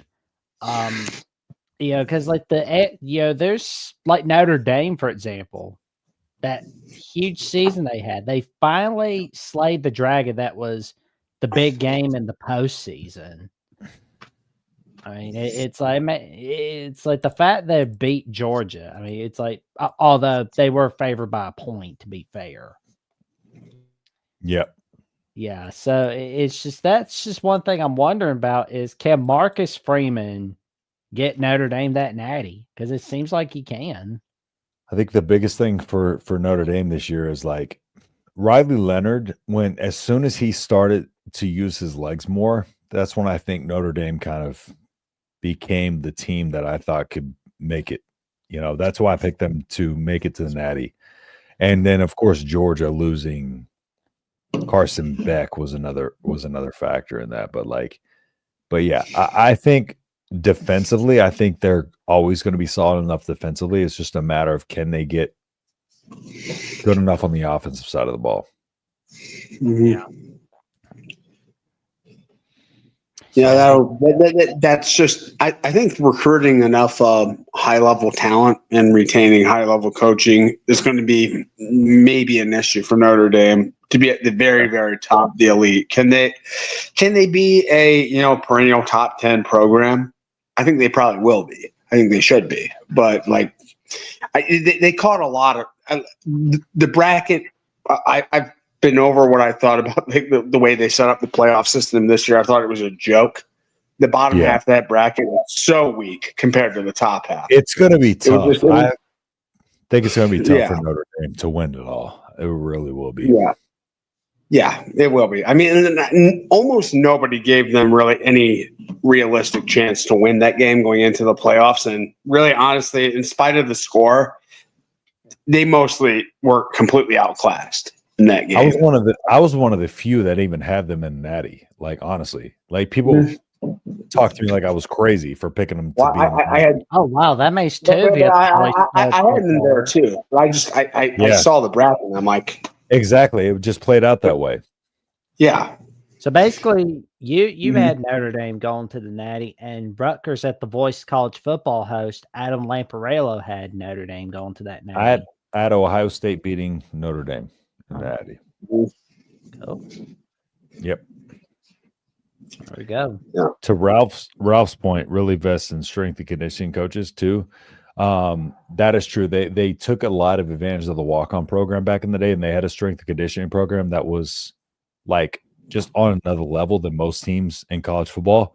And that's why kind of they had the advantage. Then a lot of teams, of course, nowadays, modern teams, they are all caught up in terms of strength and conditioning and like facilities and stuff like that. So it's been rough sledding, but yeah. And there was also, the gray shirt stuff like that. I don't know if y'all know about that stuff, but there was a lot of that's where you don't. Yeah, you don't like, they graduate from high school and they don't even they delay their enrollment so they get an extra year. Yeah, stuff like that. Yeah. Steroid school before it was cool. Dave's maybe, but that's almost certainly true. Maybe it is what it is. You know what I'm saying? Like, no, don't hate the player. You're right. Don't hate the player. Listen, I was 5 in 95. All right. I was 7 in 97. I can't be blamed for those. Nope. But if we win any from here on out, I'm going to be insufferable. I know that. Well, God damn, I'm older than Justin. Hold on, this is news to me. I'm older than Justin. I was born in shit. 1990. I'm 34. God damn, I'm 38. I hate you. You are older than me. I hate you. I'm like 27. Yeah, young. He's like Jackson doesn't know his age. Jackson's He- 17. he would- Get out of here. He's Jackson like is Jeffrey. really He's like 100 Jeffrey. He's really a 131-year-old vampire. We have discussed this. This is how he knows everything that happened in the That's 1940s. what I'm saying, bro. And Jackson, why 27. he always why he has a complexion paler than Casper, and he's always in darkness. That's Is why- because that's he why is all he is a 131-year-old vampire who has That's why watched a lot of all shows with Jackson and Jeffrey have to be banned by YouTube Oh, God. for underage viewership. You know, Well, it's but like- I think it was like a couple weeks back. I called in on the Paul Feinbaum show, and I was talking about like some Florida State guy that was Fuck running Paul his mouth Feinbaum, about, dude. talking Sorry. about where he was like running his mouth about Alabama. But I like told Paul Feinbaum where I was like, well, you're right on this interview that you did on First Take on August of 2024. Like I recited the date, the interview, the people, yeah, everything. And like after he hung up on me to get to the next caller, he was like, I will make sure not to go on your wrong side, Jackson. I was like, damn, Bro, I didn't that- think about it like that. Paul Feinbaum- Feinbaum would talk so much shit on the Big Ten, talking about SEC. Oh, when Matt Rule said the Big Ten deserves more, you know, like almost insinuating they're the best conference in college football, and then all of a sudden they ended up basically being that. And like Paul Feinbaum literally went on a rant about Matt Rule saying that early on in the season. He's like, oh, he basically called him an idiot, and then all of a sudden the Big Ten came out of nowhere, and then he had to eat his fucking words. Paul Feinbaum is such a homer, bro. He's I can't he's stand such that an interesting character in the sense that he believes what he says, but he only says it on certain things. But on his show, he lets the callers rant. Yeah, And he just kind of like listens to him. Yeah, and when goes, I was "Okay," you know? waiting on Drew. Friday, there was like some guy named Judge. I kid you not. Some guy So, named Judge yelling Drew, at him. the comment wasn't that the Big Ten is the best conference of football. It was that the Big Ten deserves, like, if we're gonna do this like automatic big thing, big automatic bid thing, sorry, that they deserve 4 bids automatically, just like the SEC would. So he's basically saying, like, okay, they're on the same playing field. Like, we are also up there with one of the better conferences in football. And Paul Feinbaum basically just shit on that comment, like, He shits which on a made lot of no things. sense to me. Well, What were we on? if What you were we on? want, What were- what- Justin, what- I can put the phone number in the private chat. There you go. Do For that. what? To call him Feinbaum show? Oh, dude. You should, man. I mean, Oh, bro, I will fucking destroy him. What comment were we on? We were last talking about Videotape the it story on of the stream. seasons. like videotape it on StreamYard, and I'll be on the lookout for you, man. I got you. Got it. What topic were we on? Story of the season. Well, we haven't talked about the expanded playoffs yet at all. That's true. That's true. The Oh, yeah, expanded yeah, chaos. Yeah, I'm that's not- a huge story. I got a roll though. So All like, right, I was man. hopping there Before for a you little bit, go- so I Before you appreciate go, I y'all, want man. everybody to check out the Big Ten show, Nebraska at the Voice College Football, and give Justin a follow on Jay Adams' Physique. Physique. Physique 409 on It's old. Instagram and Threads, and give him a follow on the H-Town Husker on X/Twitter. Check out the Big Ten show where he co-hosts with Locked On Illini host and Illini co-host Sonny Verma as they make magic on the Big Ten show. Let's get them to 2,000 subs, and be sure to check out Nebraska at the Voice College Football, where Justin Adams and Brian Moore bring you their takes on Nebraska football. All right, Appreciate there. you. Nebraska Yes, football. sir. Just brought on Brian last week, so finally got a second person to help me man that channel after about a year and some change. So, Drew, yes, sir. Check it out. H-Town all the way. Let's go. I Talk live in to y'all Houston. later. What the hell? I live in Houston. Jesus Christ. All right. Yes, anyways, sir. yeah. Justin, anytime, always come on, talk with us. Got you, So, man. so wait, All right, we've got the hosts of the Nebraska and the Oregon channel in the same city. No, I live in Arizona now. I moved out Okay. here. Listen, long story. Moved out here for an ex. Now I'm married. Got a house out here. Stuck. But my wife wants to move to Houston. Even though she's from Cali, she wants to move to Houston. So we'll be back there soon. There you go. And, Don't and worry. when you also tune in on Nebraska at the Yeah, Voice, does everyone live in Houston here? H-Time, hold it down. Hey, Come on. Houston's a huge city. It's It is. the fourth biggest in the country now. Yeah. Yeah. Regionally, And like if you include the whole metro area, yeah. it's It's the fourth Houston. Going to be the in that with third. like Dallas, Philly, even Going to be Phoenix third soon. is up there. But Houston's Yeah. the fourth largest city in the United States. Yeah. Soon to be the third. though. Justin, are you in the Tempe, Scottsdale area? Phoenix. Is there Phoenix? Okay, yeah. You ever Phoenix, yep. climb Camelback Mountain? Oh, yeah. Yeah. Yeah, Yeah. I'll be not too there. far I'll be from there here. next month. Nice. Be there next Hell month. yeah. So I'm Good that's time, man. that's the thing I'm looking forward to. It's a Go good up time. Camelback. Yeah, Yeah. we might not see Sean ever again. Got it. No, you might not. No, but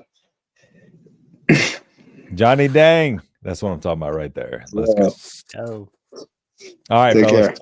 All right. Take care. Yeah, Justin, feel free to drop in See ya. every Sunday. That you Yes, want sir. to. I got you. Take care, man. Have fun. That's a good storyline too, though. As Justin drops out of here, if he figures it out, I'm letting him do it himself. There he goes. He was just kind of sitting there. Hey, Nebraska was a good storyline this season too. But let's talk. Let's do the playoff thing because first year of the playoffs. First year of the playoffs. No one knew how it was going to go, and I think we all agree the seeding sucked. It's horrible. At least Oregon fans agree the seeding sucked. we agree. That was absolute crap. Well, damn it. I Why play the regular think- season at that point? I think you could see the flaws of the structure to begin with giving the automatic buys to the to all the top four conference champions, and then on top of that, the seeding criteria, the way they ranked the teams was poop. Well, So you ended up with a bad bracket. let's break down the seeding a little bit. So we had the Mhm. ranking, and then we had the seeding. And so the chat, a lot of people don't know this. We've reiterated it multiple times. All the ranking was what the team was, but the seeding was agreed upon by all of the commissioners and Notre Dame's athletic director. So the committee was ranking, but they had nothing to do with the seeding. So the committee is not at fault for this. They just ranked the teams where they were. Oregon was the only undefeated team and a conference title winner, so they were number one. That was easy. Now after that is when you went to what you did. I think Boise State deserved what they got. They only lost to Oregon by 3 on the road. But they weren't But the they won third every best other team game. in the country. No one thinks they were the third best. You can objectively say that they were not, and I would agree with that. But in their performance, they also deserved it, because when you start going down that line, you go, well, what again? Does winning matter? You know, it's like the Indiana argument. Indiana didn't have a major schedule. That's not Indiana's fault, because that was booked long before the coach got there and all that. But Indiana did what they needed to do. You have to reward wins also. So, but yeah, Oregon should not have had to face Ohio State immediately. That was just a mistake. Oregon should have lost the Big Ten title game and gotten a warm-up game. That would have served Oregon so much better than dealing with the buzzsaw that waited, because all first round buys teams lost, all of them. Yeah. Mm-hmm. That says there's a problem. But like I was saying, when we went into the quarterfinal, the teams that won their conference title games had much tougher games than the teams that lost. Yeah, I think you get I mean, like that means you set up the system poorly. That just does. Either you get rid of the buys. I think you get rid of buys, just go straight into playoff. But your conference title winners are the ones who get the home playoff games.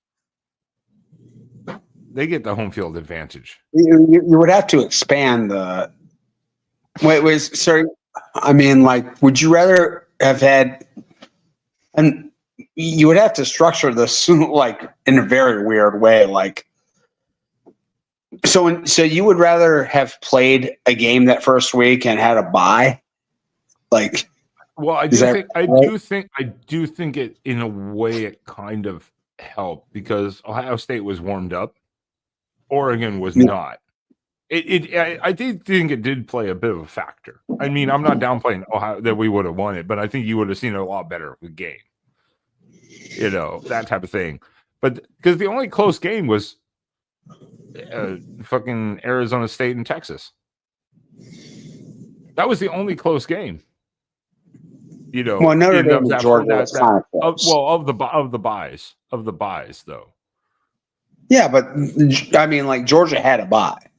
You know, I know Georgia did, but Notre Dame's offensively is not good. Notre Dame didn't do anything offensively. It was all short field stuff too. Yeah, it was Georgia fumbling, throwing picks, you know, stuff like that. I mean, so it's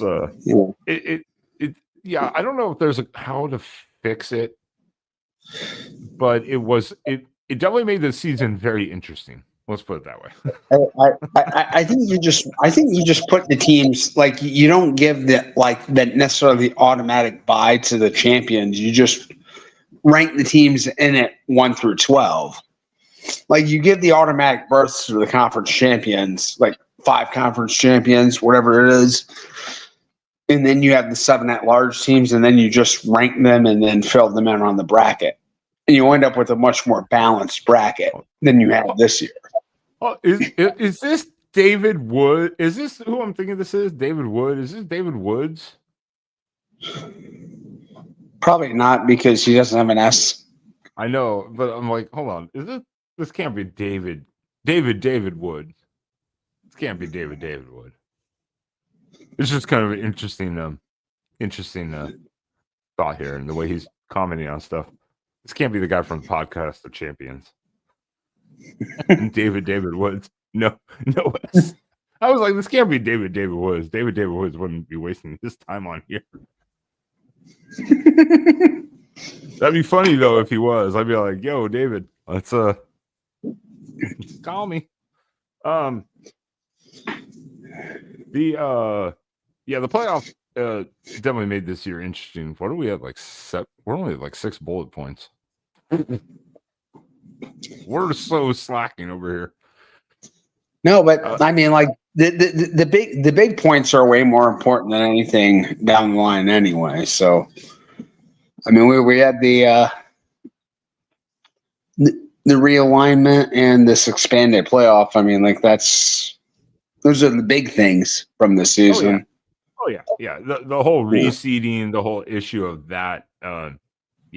That's a whole different topic. But the playoff was very interesting because it was the first year and we saw it play out the way it did. Someone, Dave, put it in earlier, so I do want to touch upon it. I think another big storyline was the first year without Nick Saban. Yeah, that was dramatic. Late notice of, hey, I'm going to retire, which we all knew was inevitable. But was it 2 or 3 years down the line, or when was it? And it happened. Alabama got Kellen DeBoer because Dan Lanning said, well, no. I think a lot of the things we're talking about. I think a lot of the things we're talking about tonight, we haven't even touched on, like NIL. Oh, exactly. That's why we're trying to combine a lot of different things. So I'm like, if you want to, yes, but I mean, this was a major season of transition, and I think someone like Nick Saban, who he's just like, I'm 74 years old, or something like that, whatever he is. You know what? This is too much change for me. I'm out of here. So he might have been. He probably would have if they would have maintained more of a status quo in the sport if there wasn't such change. But you know what? Like that's a lot of what drove him out, for sure. So yeah, Jackson, what do you think? I think it was a lot of NIL. I think it was that whole deal, which is funny because he was giving his guys cars from his car lot before, so he was technically already paying players. But now he had to do it on equal field.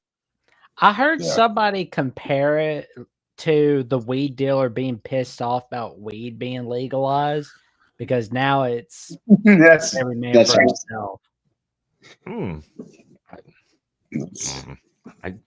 I do think that was a large part, though. You having to deal with a equal playing field of NIL. I think that was a huge part. I do think that was a huge part of it. Plus, when after so long, I mean, what else do you have to prove? Yeah, he's still the great. He's going to be known as the greatest, if not at least one of the greatest college football coaches of all time. I mean, and you know what? He may be remembered for being a guy who knew when to get out too, because maybe he wasn't. Maybe he wouldn't have survived, and he would have driven this program down. Next year, he might have gone 9-3 and not made the playoff at all, and then left on that note. At least he went out as losing to the national champion in overtime in a playoff game. In overtime, So kind of like he knew that this is just time to check out and go out kind of winning, at least on a high note to a degree. Yeah, that's what so many coaches do, is that they'll wait and then they'll just decline, and their whole reputation just goes out the window. Mm-hmm.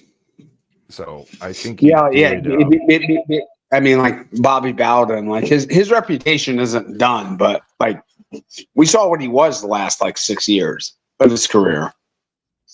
Jimbo Fisher. He wrote in one national title and one quarterback to get guaranteed the money, and then he got bought out, and he's like, peace, I'm out. But his record is, for the most part, pretty crap, overall. Yeah. So Nick Saban didn't want to be that guy. Mm-hmm. You can respect it. Plus, he was like, "Hey, I can go talk TV." Just I think chill. Saban's gonna be the replacement for Lee Corso. Honestly, I thought that was supposed to be Pat McAfee. Technically, that's what I thought too. But then it's like they're bringing in Coach Saban, and I'm like, maybe they're both replace them. Like maybe. Oh, they gave McAfee such a contract. That's why they had to get rid of some people like Pollard and stuff like that, which was David Pollock. Yeah, Pollock. Sorry, I kind of merged both of those. Yeah, getting rid of David Pollock. I listen. If you don't listen to David Pollock's podcast, you should. He has a pretty good podcast. Getting rid of him was stupid because he's an actual guy that knows football, played football. I mean, like that guy knows what he's talking about. They got rid of a lot of. ESPN has gotten rid of a lot of people in recent years. Provided a lot of value to the network. They're purging money. They've lost so much viewership. God. But I mean, at the same time, they're paying $200 million to bring McAfee into the network. I mean, but they also did take the rights of the McAfee show and stuff, but they still let him do his own thing too. So they kind of got a 2-for-1 in that deal, I guess. He's entertaining. He's outspoken. He's entertaining. He is entertaining. A little over the top on game day sometimes. I'm like, but I mean, it's 5 in the morning. It's 5 in the morning. Calm down. When you're hemorrhaging all these other talents Robert Griffin III and Sam Ponder and all these other people and stuff that provide a lot of value to the network. Yeah, they got rid of so many great. I mean, they got rid of RG3. RG3 was just coming into his own as an announcer. I loved listening to RG3. Yeah, it was so funny. If there's anybody ESPN should fire, it's Jesse Palmer. Because I mean, it's like he's worried more about that dumbass Food Network show or that moronic Bachelorette The show. the cake show or whatever he does, the season cake holiday baking specials and I think he's getting a little more than. I think they're paying him more than cake in the back room for Food Network, which is why he loves it there so much. Yeah, because every offseason it's always like I see him like you'll see an ad with him and I'm like, so you just went from talking football to baking cakes. Okay. But just say you don't want to call games at ESPN anymore. Yeah, why get rid of RG3? RG3 was great. Exactly. Like RG3 knows his stuff about college and NFL football. If you were worried about the contract, how much it was, I bet you could just talk to him and go, "Hey, we can restructure it." I believe with RG3, they still paid him quite a bit.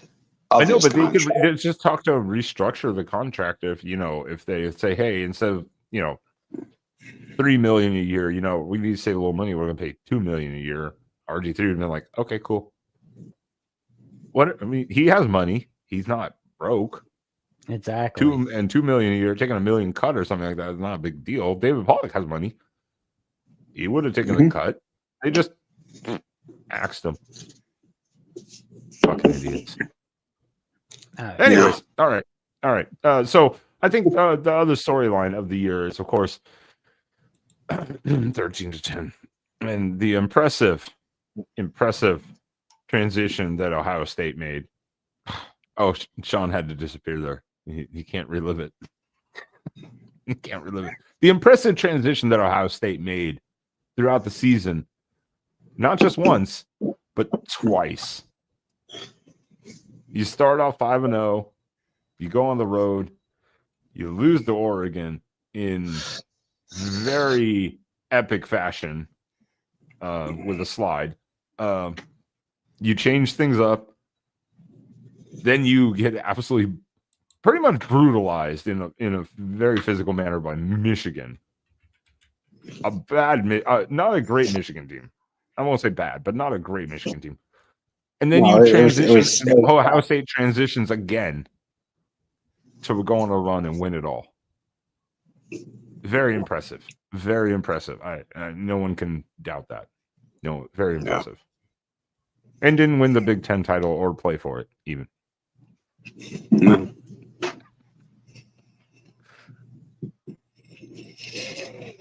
Yeah, maybe at the Oregon, if Oregon didn't have the refs in their back pocket, Jeremiah Smith could have gotten away with a little bit of with the most minor of shoves ever.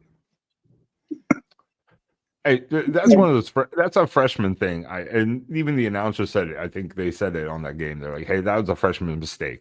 He just didn't realize. Don't extend fully." Trust me, that it was a weird call. Dan Lanning, 12 man on the field. The NCAA changed the rule mid-season within like a week. I mean, come on, that game had it all. It was great. Yeah, that game had everything. Yeah, it's like that game had it all. That's what you want to see in college football. You want to see those games week in and week out. Now, no, but you win those games, that's one of the beauties of the expanded playoffs is that you have a little bit of grace to have a moment of human error like Ohio State had against Michigan, and it's just not fatal, which is Well, and I understand what Drew's saying here too in the chat is I'm sorry, I'm mixing in a drink because I'm an alcoholic and I like to drink. So okay, who cares? But and I get this argument too. And trust me, we've had this in the past though, when it was the BCS or the 4 team. You don't even win your conference, and then you win the natty, and that's why for Oregon, we're like, hey, we already beat Ohio State.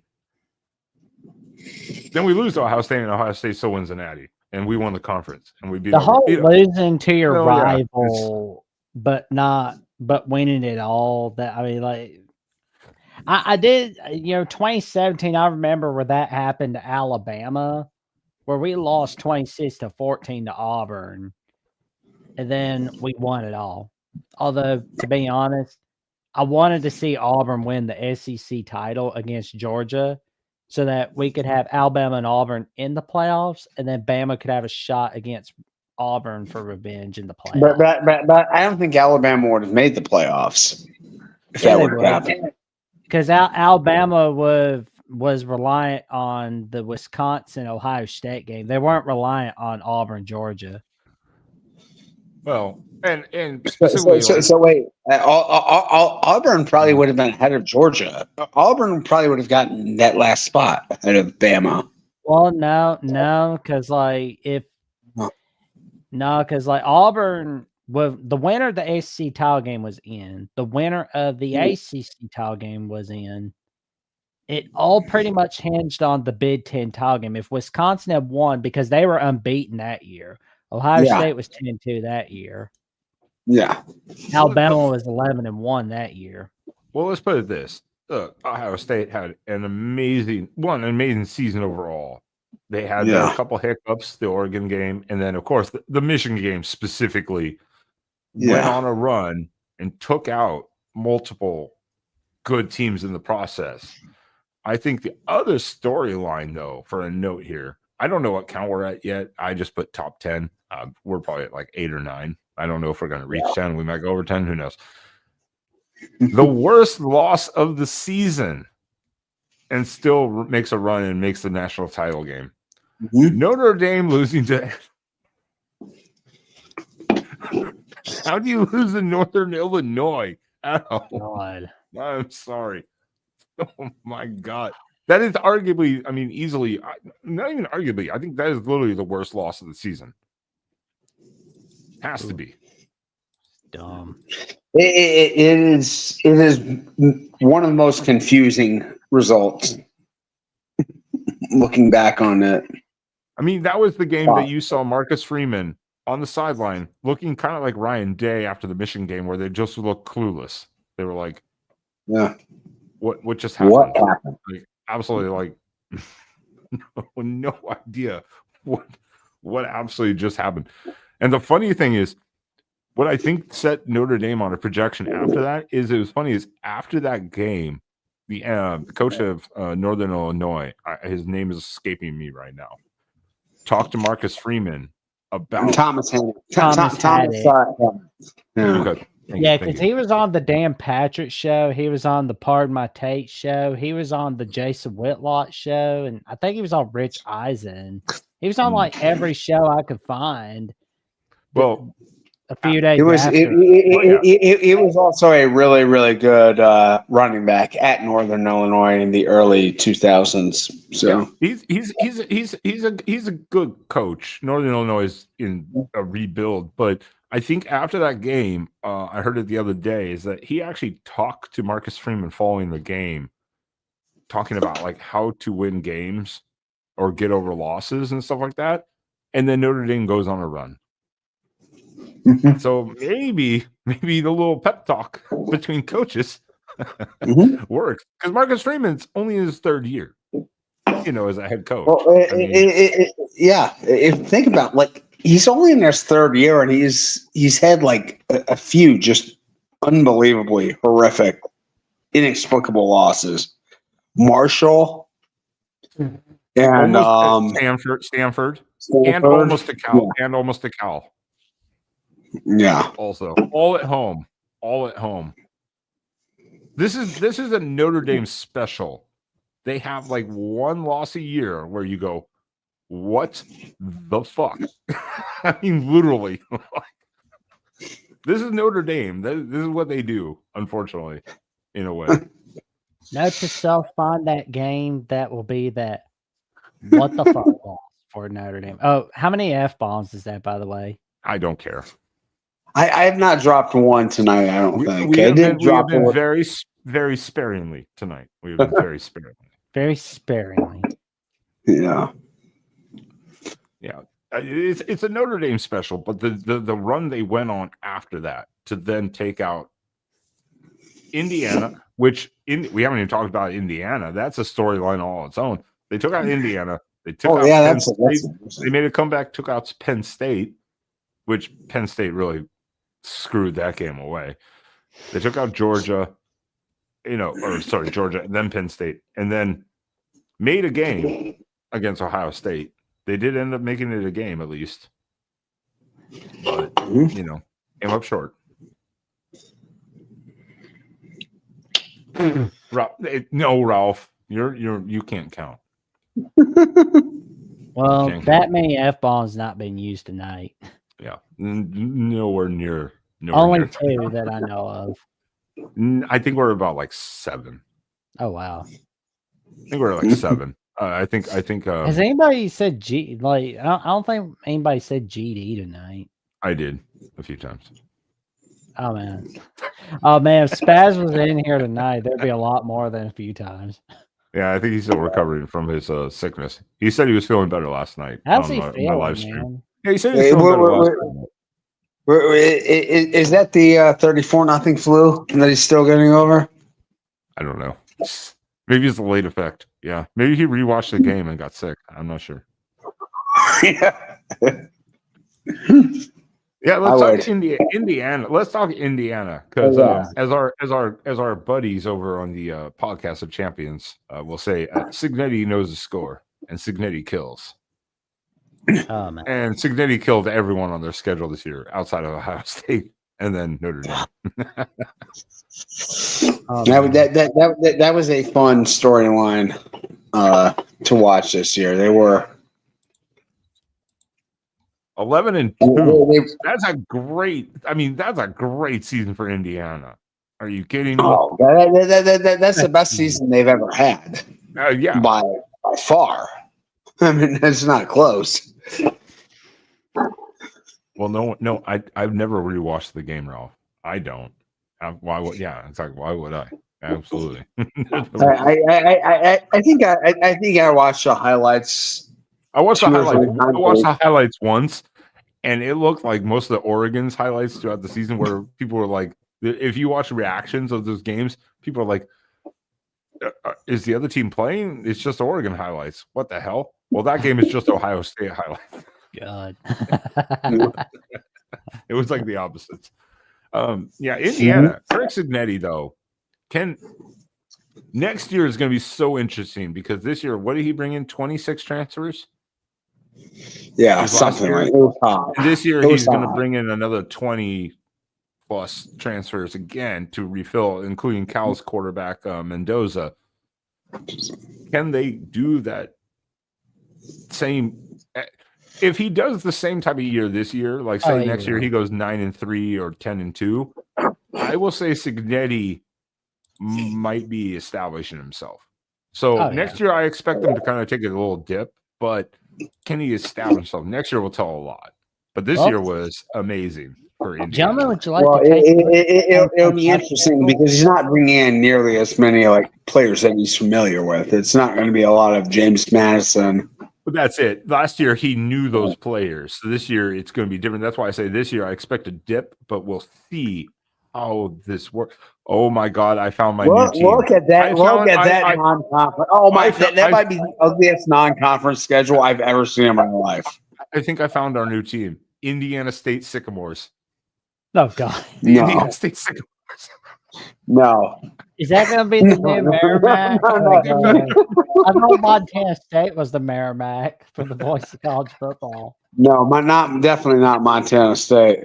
Indiana State would make more sense, but what was their record? No. What? What was their record? 4-8. See. 4-8. All right, that's considerable, and a 3 losing streak. So they're in consideration. The Sycamores are in consideration. Anyways, that non-con. My God. Then it gets kind of then it gets brutal though. Illinois. Gentlemen, you know what I forgot about Kennesaw State? They're in conference USA, and for a moment I thought they were an FCS school. It's like, right, they're not. No, yeah. No, this was their first year. They They almost went winless, and then they beat Liberty. They were like 0-8, and then they beat Liberty. Kennesaw gets a pass. Kennesaw gets a pass in that sense, but this is right, Jason. No, but look at that non-conference schedule. Just bring that up. Probably like 5 years ago, all of those teams were in FCS. 5-6 years ago. What are you talking? That is a brutal non-conference schedule. Absolutely brutal. Absolutely brutal. I mean, all at home too. Yeah. Just oh my goodness. That is the worst non-conference schedule maybe in the history of Power 4 football. Oh, wait till you see Penn State's non-con. Oh, it's not that bad. No, that's not even close. At least they have Nevada. I mean, Penn State's not that's bad. No, I'm not going to deny that. It's not great though. Should be replaced with Pittsburgh at the very. Florida International should be replaced with an SEC opponent, and Villanova should be replaced with Pittsburgh. That's just me. I believe Kennesaw is the smallest FBS team. I believe Indiana gets a pass because 8,000. Is that their capacity? 8,000. I think so. 8 to 10, something like that. Yeah, I believe it is the smallest stadium. Jeez.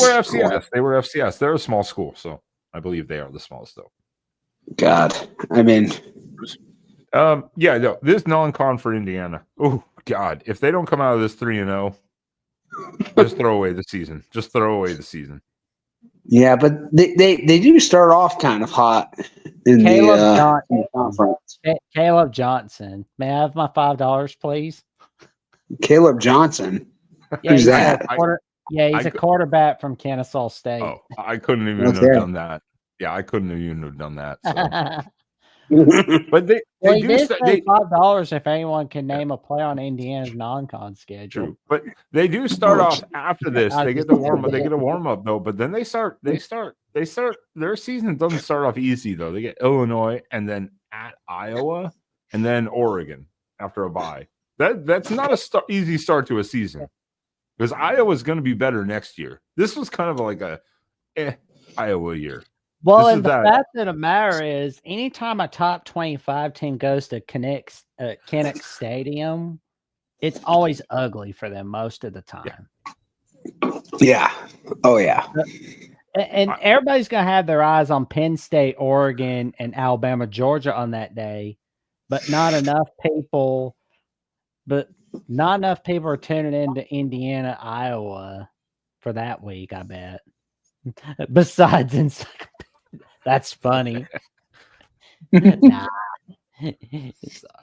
I should have known the quarterback's name at least. I should have known his name, but yeah. No.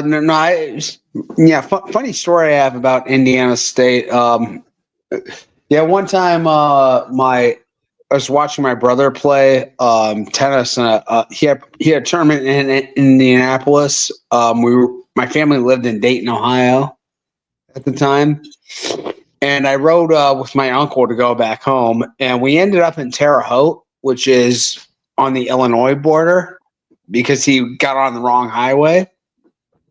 So we turned around in Terre Haute, and we turned around on the Indiana State campus.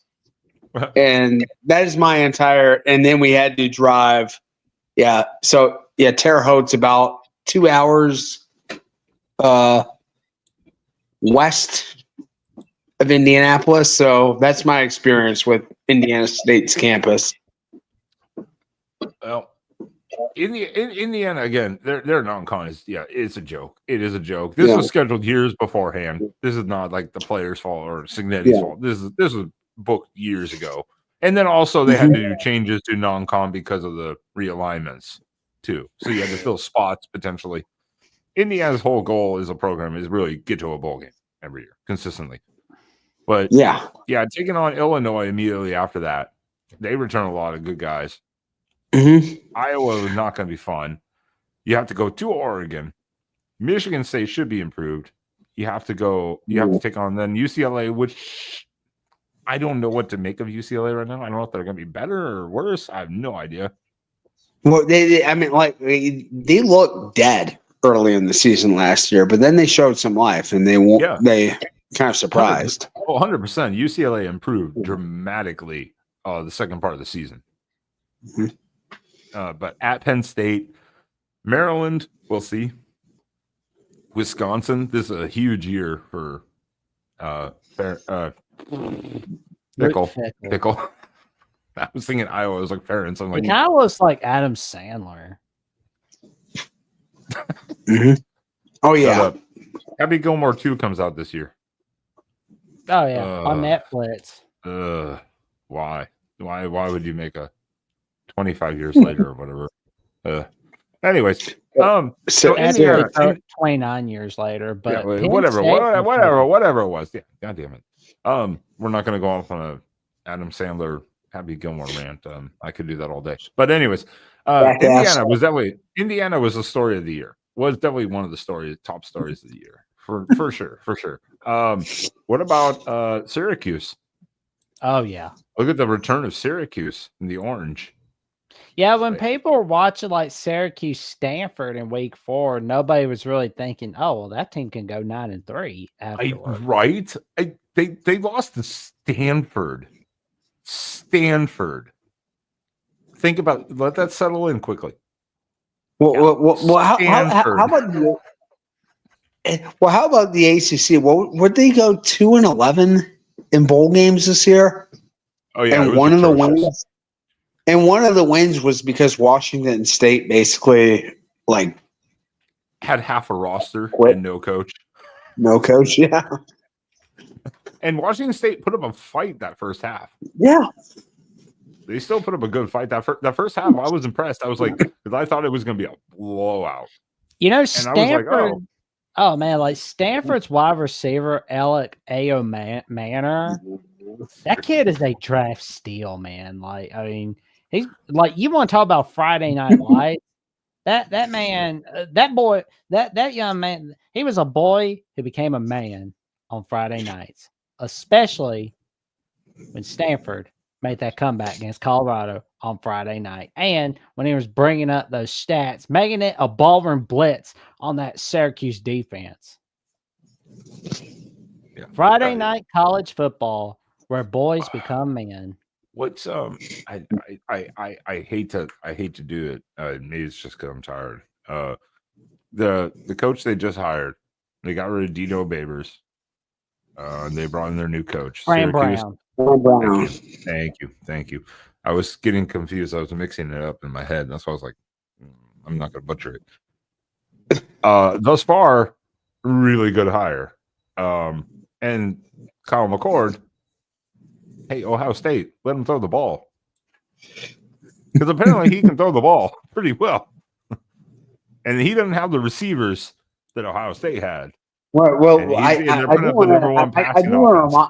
want to bring this up. Like, he averaged about like 1.4 yards per attempt less at Syracuse than he did at Ohio State. Yeah, but they're letting him throw the ball. They're letting him throw the ball. I mean, let's put it that way. I mean, he was putting up some. I mean, it's the ACC.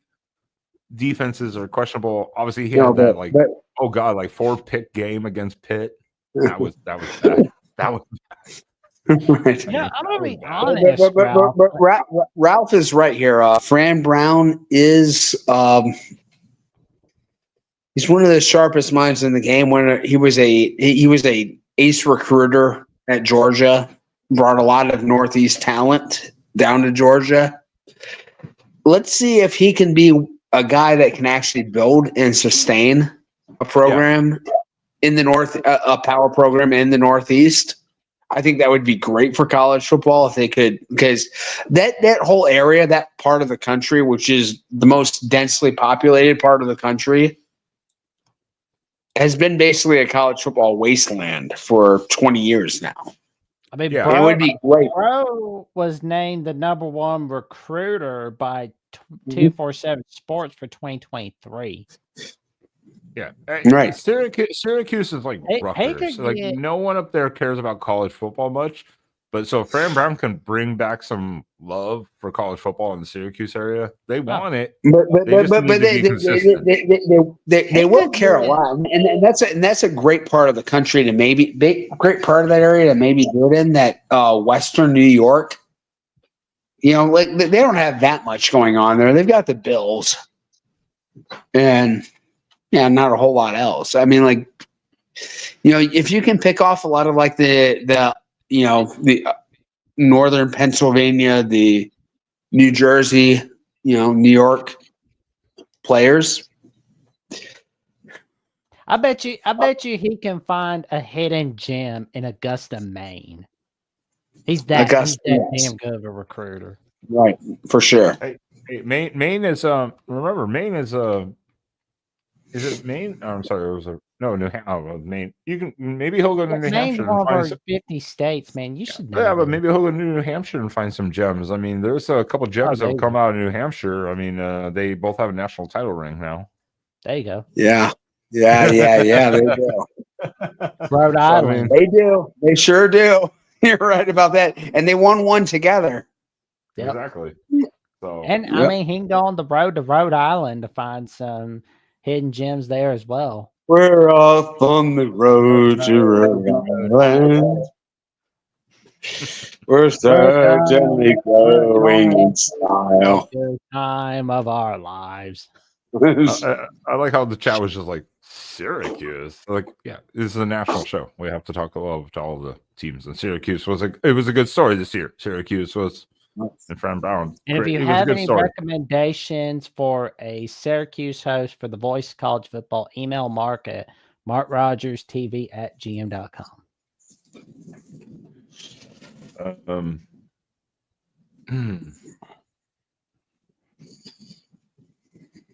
Story of the year, I guess. Storyline. I don't know if it's a major storyline. We're gonna put this at like number 10 or 11, kind of on the thing. Overpaying coaches for failure. USC. It's like USC. star quarterback. It's like quarterbacks that are in the NFL. They're getting paid a lot of dollars, but they can't produce one playoff win. Yeah. Or in certain cases, like you helped wreck a conference, and then you go 7-6 or 8-5, whatever it was on the final. Lincoln Riley, USC, you're stuck with him. You're stuck with him. He doesn't know when to run the ball. He doesn't know when to throw the ball. He runs off his starting quarterback to start a transfer quarterback. Oh yeah. And he looks good. Maava looks good, but then all their fans just roast Oregon about they don't develop players, but you literally just ran off your starting quarterback to start a transfer. So, Well, that's the thing too. you It's don't like, make any. It doesn't make any sense. yeah, And like you're paying your guy $10 million a year, guaranteed. USC's been disappointing so far. Like they had a disappointing year in 2024, 2023. They disappointed everybody, and I remember like 2023, like Oklahoma and USC fans were going at it big time. They were just like, oh, Lincoln Riley's this, Lincoln Riley's that. Oh, well, what's Brent Venables going to do for you? Well, Let's combine those two. Let's combine that too, because I was going to say, yeah, Brent Venables has to be in this conversation also because at least he's done a staff overhaul right now. But he ran off his starting quarterback also. After everyone ran off Dylan Gabriel, and Oregon benefited from that, and poor Arnold got put in the crossfires of that. So Venables and Lincoln Riley, good God, come on now. Well, I think, yeah, like especially with the Venables situation with Jackson Arnold, I think that you see the perils of like caving to fan pressure too much. Like these. I mean, just because a new starting quarterback is struggling a little bit at the beginning, that doesn't mean he's, we need to run him out. Like, and that's always the fan reaction is, Yeah, well, you have to overreact after every result. I know, Here's, right? It's so insane. It's like some of the fans tend to just throw the baby out with the bathwater real quick. It's I already dumped it. Oh, I was basically just baiting Jackson into saying that. So Number 1. That's 1. Well, it's what's 2 and 3? Well, but it's the same, and I understand. I've watched a ton of. Obviously, we have the USC channel here on the Voice of College Football with Tim, and Matt Zemek, and everyone that's involved with that. And I mean, USC was not like a bad team, but they couldn't finish a game. It was like they got in their own heads where Lincoln Riley said, hey, in this situation, I'm going to throw the ball 4 times instead of running it. And then he would say, literally in the Washington game, I'm going to run it 4 times instead of throwing it. And it never worked out. He just play calling got in his head and just screwed it up. Now for Venables, he fired his OC in midseason. Mm-hmm. It looked better. Their defense was decent. But, I mean, my God, Venables got to figure something out. Obviously, he brought over Arbuckle from Washington State and Mateer. So, but has he upgraded the wide receiver thing? Because they had a lot of injuries. All their wide receivers. Oh, they had a ton. I mean, hopefully they get a lot of waivers, a lot of red shirts from that. But yeah, but they put the blame on the quarterback when it really wasn't that. It was so many other issues, and so what? And it was an absolutely brutal schedule for them this year. I mean, yeah, Texas got a cakewalk. Oklahoma got the, and Murderers, they won a couple games. They really, on paper, should not have won. Alabama. Yeah. Jackson loved watching that game, I'm sure. It was not a good night. Alabama losing to Oklahoma. That was terrible. I felt pain watching the highlights. I felt pain.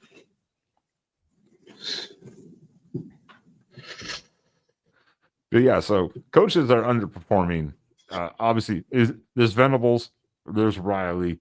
Who's another underperforming coach? Whittingham's got to figure something out at Utah. But Whittingham is hard to criticize because he's been stable. Yeah, he's been stable and had success, and Rising got hurt again. So it's kind of hard to criticize Whittingham. I mean, Mike Gundy for being kind of a court jester, kind of a clown. He makes himself an easy target for when the program falls, right? Because he's not, he can be kind of out there, and he was very much out there this year. He put his foot in his mouth more than once this year. And and the team was complete dog crap. Yeah, I don't know what the restructure exactly was, or in the contract, like how long it was for. But I mean, if he does something similar to this year, next year, I think they will fire him. I mean, they reduce his buyout. They reduce his buyout and everything for a purpose. If he doesn't perform, I think he'll be actually released. He'll be gone. Well, his salary dropped by $1 million. Yeah, and his buyout, I believe. So I don't know what the buyout is. But yeah, Norvell, yeah, if he has a disastrous year, he just redid his staff just like Gundy did. And Fickle definitely underperformed so far. Definitely. Yep, and that's one of the bigger surprises to me is Fickle. I mean, it just has not worked yet. Yeah, because they fired oh God, Paul, he was there for a long time. Longo. I was like Luongo. Yeah, Longo. After the Oregon game, he fired That was Longo. moronic firing him. He fired him. I mean, it's like, I know you feel under pressure, but good God, dude. Like, think logically. Do not throw the baby out with the bathwater and Phil Longo. That's just a no-no. This is a good one. Ryan Kelly. Oh, Brian also, Kelly sucks at LSU. It Brian- feels like Jimbo Fisher at Texas A&M. That's a great That is a great comparison. Great recruiting classes. You've got one or two amazing players. One side of the ball just doesn't perform the way the other one does. Like, they wasted Jaden Daniels. Oh yeah, I mean, they've got two of the like 15 best receivers in the NFL this year as rookies, along with a QB that was generational. You know what's and you bad? guys still had to lose 3 games.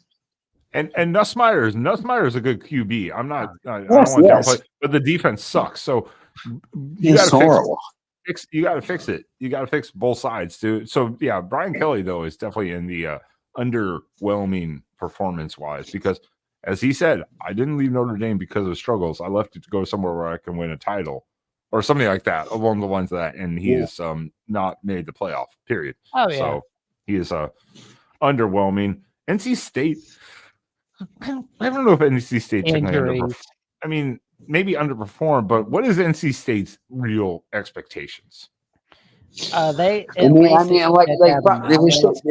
really should be a consistent top 20 program, and maybe occasionally overachieve and get into that elite tier on very rare occasions. But North Carolina State got ravaged by injuries. Matter of fact, I believe they lost their starting quarterback in the Northern Illinois game in week 5. Damn, Northern Illinois is just brutalizing. They were struggling mightily before then. Yeah, Grayson McCall. Yeah, but NIU is like a brutalizing teams apparently this last season. Yeah. But yeah, I mean, NC State was a preseason top 25 team that, in the early season game against Tennessee and Clemson, they just got completely demolished. My mistake. He got a big ass head injury against Wake Forest. So I thought he got hurt, and I know he got hurt in Northern Illinois. Don't you disrespect NIU? I'm not. They're number 2, and they're number 2 in the country. They took out the runner-up. So Illinois. That's a good one. That's a good one. But I have another topic of the 2024 season. Thinking about it now, it just kind of came to mind. But Billy, I have to write this down. Billy Napier. This was an interesting, because Florida was, he was fired this year, with a bad performance. Then they committed to him, saying no, he's going to be back next year, because Lagway was injured, and they were like, hey, that's the quarterback, that's our guy. Then they get blown out at Texas the following week, 42-10 or something like that. Oh yeah, they almost got shut out in that game. Yeah, and that was right after they committed Billy Napier's coming back. Then he goes on this run with Lagway to finish out the season. Billy Napier definitely saved his damn job. I mean, especially by smacking LSU, keeping Ole Miss out of the playoffs, beating Florida State, and then beating former SEC opponent Tulane a few days before Christmas. And former Oregon 5-star quarterback Ty Thompson, who now has transitioned to tight end because after 4 years he's not that great of a quarterback. It was like things started to turn around in a way when Florida State needed to get DJ Lagway. I mean, they almost pulled off another victory against Tennessee that this season. I think Napier is finally coming into his own at Florida. I think he finally is coming in. I think the Florida is a very high pressure job, and I think he's finally getting the people he wants. But now, will he follow it up again with the hot streak that they ended with this year? Because That man was basically almost out the door. I mean, Hey, I said this about Florida. It's a really weird place. Outside of the Spurrier and Urban eras, which were just phenomenal. I mean, they were so good during those times, but that's actually a fairly short period of time.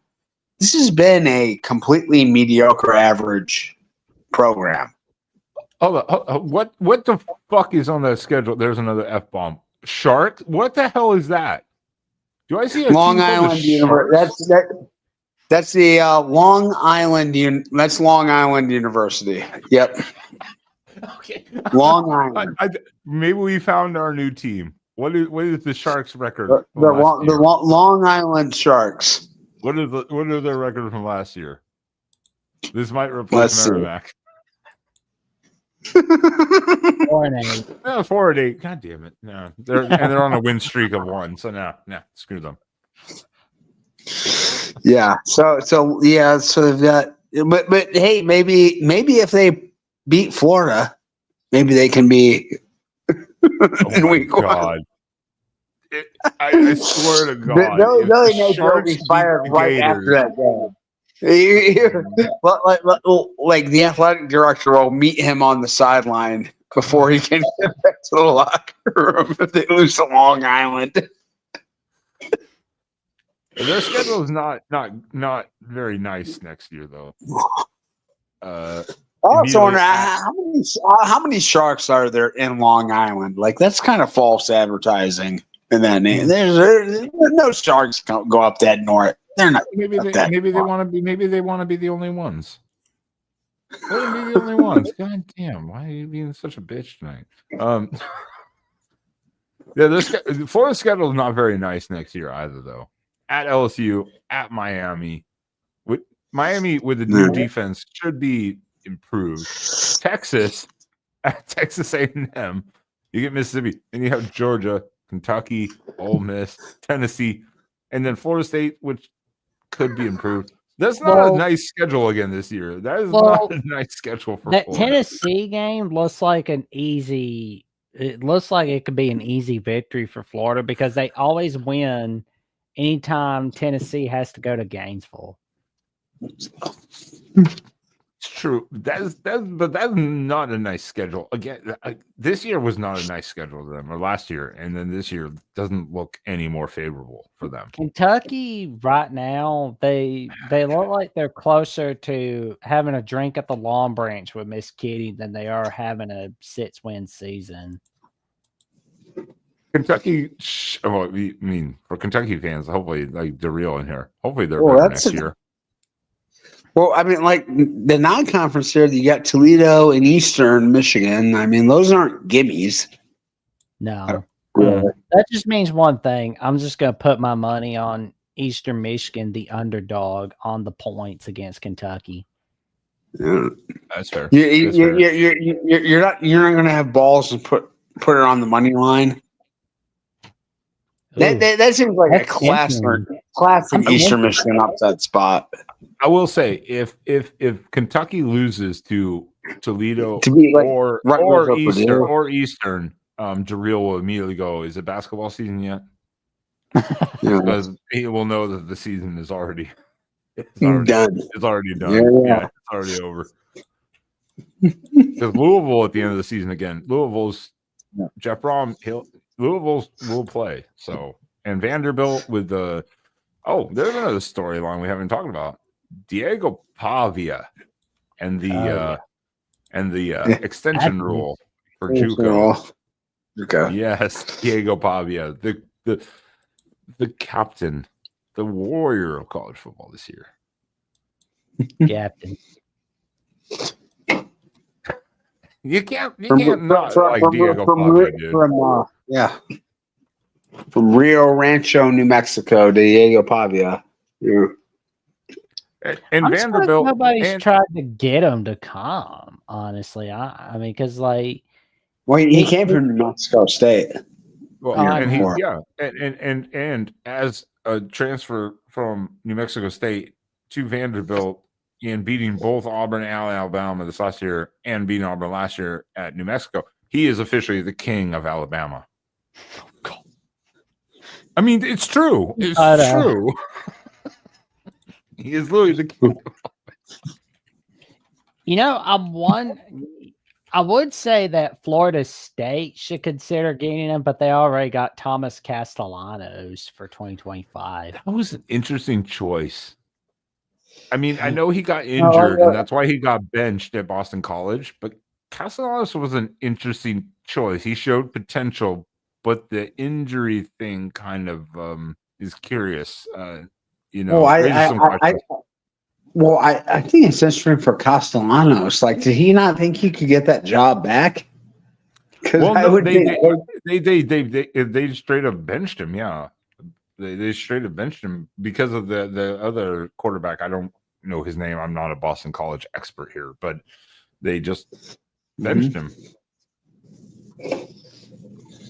It's taking me a little bit to remember Boston College QB after. Yeah, I don't. I was like, I'm not a Boston College expert. I've heard his name before, but I'm not a BC. Yeah, I know AJ Black. I thought he was a pretty good QB for like. That's a good get for BC. When I saw him play, like he's kind of all over the place. He's kind of It's better. It's better than DJU, and I love my. Uyungula, I still can't pronounce that shit because we have Mateo, so I love the family. But DJ is was not the QB for Florida State, so I guess it's an upgrade at least. Good luck, DJ, in the NFL draft. You're going to be a free agent. Yeah, and he's not getting picked. Probably anyway. I mean, they're probably going to have him be collecting Gatorades for the players, but that's it. Dylan Gabriel will get drafted before DJ does. Dylan Gabriel's going to get drafted at some point. He's going to be like 4th or 5th round, and he's going to be like a project type of guy, kind of thing. But it's experience and stuff like that. But yeah, it's hey, maybe the Titans could get Dylan Gabriel. DJU, 5-star prospect, looked great one year, and just it's slowly just kept going downhill from there. Yeah, it was brutal to watch as a college football fan. Horrible. I like that.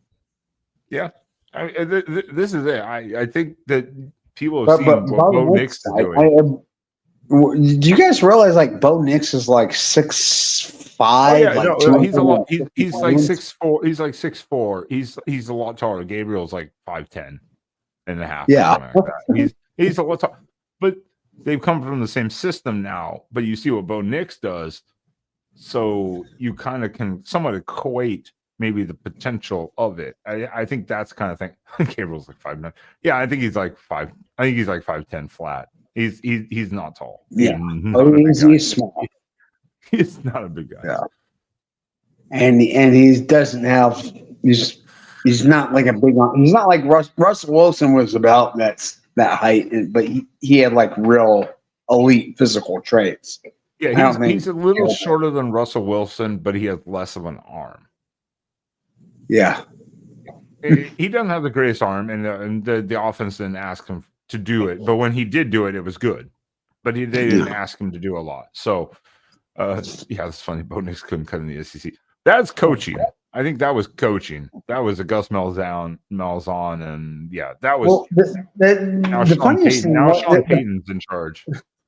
Well, the funniest thing was at his time at Auburn, he was a completely different style, a different type of quarterback than he was at Oregon. He was much more of a runner. Well, he was also much more of a gunslinger, like backyard throw. Use your arm strength, throw the throw it against your body. He went from being like Jay Cutler at Auburn to being more like Alex Smith at Oregon. That was okay. I kind of can see that. Yeah, it was like gunslinger to more precision. Yeah, because he holds the NCAA completion percentage record. Right. for a season. So, and Gabriel was on par for that for a while. But like I mean, like his transformation from how he played at Auburn to how he played at Oregon was That's just why I like said mind. it's coaching, because he went back to Kenny Dillingham, then he got Will Stein, and Will Stein then coached Dylan Gabriel, and both Bo Nix and Dylan Gabriel went to the Heisman finals. So I think it came to coaching. More. Yeah, I think it came down to coaching. Another big storyline this year. We need to wrap this bitch up. Jesus Christ! Another big storyline this year. If you're on Twitter, you gotta be up 5 a.m. If you're on Twitter, big storyline this year. This is a little off topic. There we go. Let's shout out the Calgorithm. Yeah. Yes. Go, The Calgorithm. Oski. Some of the best, the funniest lines and stuff on Twitter this year was the. I thought this was a protest. I think half of them were secretly, but yeah, the Calgorithm was just off the charts. Just amazing. You just lost to the woke agenda. Just the feed of it was just like, you don't believe in us? We'll make you woke. We'll make you woke. Just wait. Like, it was just so funny. And Cal had never been around on Twitter that I'm ever really aware of that much. But this year it just exploded. God. It was such laughs. And I've gotten some great. No. That I mean, my team may have won the national championship this year. I will remember 2024 as the year of the Calgorithm. It is. I've gotten so many good people that I at least reply back to and converse with briefly, at least, and they're Cal fans, but obviously Oregon and Cal have a relationship, in the sense of the Pac-12, Pac-10, Pac-8, Pac-12, whatever we want to call it. But I've never seen them online before. It's just like it took off out of nowhere. Well, before they were just always talking about like tech stocks and stuff like that. They were debating they were talking about whether they were bearish or bullish on Dell or on Apple. I've consoled so many Cal fans this season online, like after their close losses, which once again, going back 3 years, makes me so happy. Oregon, after interviewing Justin Wilcox, said no. I love Justin Wilcox, but yeah, no, dude, get your shit together. Start winning these games, Justin Wilcox is not going to be on a hot seat if they go bowling, because Cal has very low expectations. Right. Program. Sorry. Who knows what's going to happen at that place? Man. Well, they're still paying money. They're still dealing with that whole what was it, the Bitcoin or whatever the the FTX. Yeah. They had to remove the logo or whatever sponsorship and stuff like that. They're still dealing with that. So Justin Wilcox is not going anywhere. They can't afford, I don't think, to hire anyone, to be honest. And that's amazing. Just think a few years ago, Cal, the University of California. Berkeley. God, I mean, a very respected, a respected university. Yeah, like some of our most one of our richest, most prestigious institutions brought to the brink of financial fealty by a Ponzi scheme. Right. Yeah, Jesus, and that is true here. Whoa, Nelly. Cal should have won that game too, but that was Justin Wilcox's ineptitude at calling a game. Oh my God. That was a painful game to watch. Absolutely painful. Wasn't it like 1913 or something like that? Yeah, it was. Cal missed the field I goal. think FSU won that game with under 200 yards of offense. It was Yeah. brutal. It was hard to watch. Yeah. It was painful. They should have put that game on like Disney XD instead of having it on ESPN 2.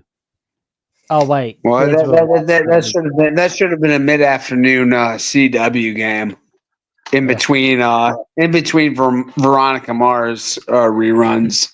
How many games are going to be on the CW next year for the ACC? Oh god,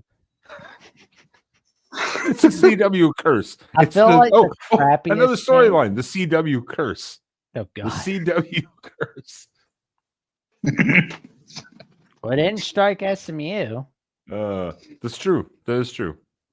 SMU is a different monster. CW can't control SMU. Struck NC State. Oh man. Oh, 2024 was fun though.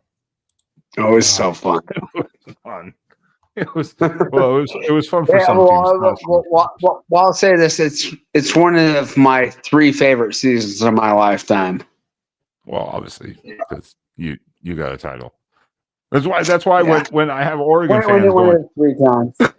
that's why I say when I have Oregon fans going, oh, we didn't win the Natty. I'm like, bitch, we went 13-0 and won the Big Ten in their first year. We walked away with hardware. That's an impressive feat. 13 and what? 13 and we went 13-1. But we went 13-0 in the regular season. I'm saying we went 13-0 in the regular season with a title conference title, and we brought home hardware. The point is, we got something out of the season. We brought home a trophy. So hey, at the end of the day, hey, I will take Ferris State in northern Michigan. Put that on the CW here. In fact, I make a trip out to Big Rapids or to Marquette. God. Can we get a Connor Stallions on the sideline again? Oh, can we talk about that real briefly while we're here? Because I'm not making a whole show about this. We might be having a longer discussion about this very soon. Let's go. Why in the absolute fuck is Michigan even going to fight allegations when they do not deny Connor Stallions was at a game? They were like, literally replied saying, yeah, he was at one game. It's like, yeah, we know what fucking game it was. He was on the sideline in disguise. We know what game he was at. Why just say, yeah, he was at this game. Okay, we didn't know about it. Why are you being so we all fucking know. Yeah. I don't know. Christ. I mean, yeah, we'll have further discussions about this in the future, because I'm sure whenever the actual punishments get doled out, that will be a major point of discussion. But yeah, I don't know. It's it does not look good when the coach at the center of a scandal for you is found to be in disguise on the sidelines at another school. I mean, it just doesn't. Netscape, Jesus. Netscape. Wait. I might not be old enough. I do remember that. I don't think it that feels like an old, like, sort of pirating network, or what was that? What was Netscape? No, it was like a browser. Okay.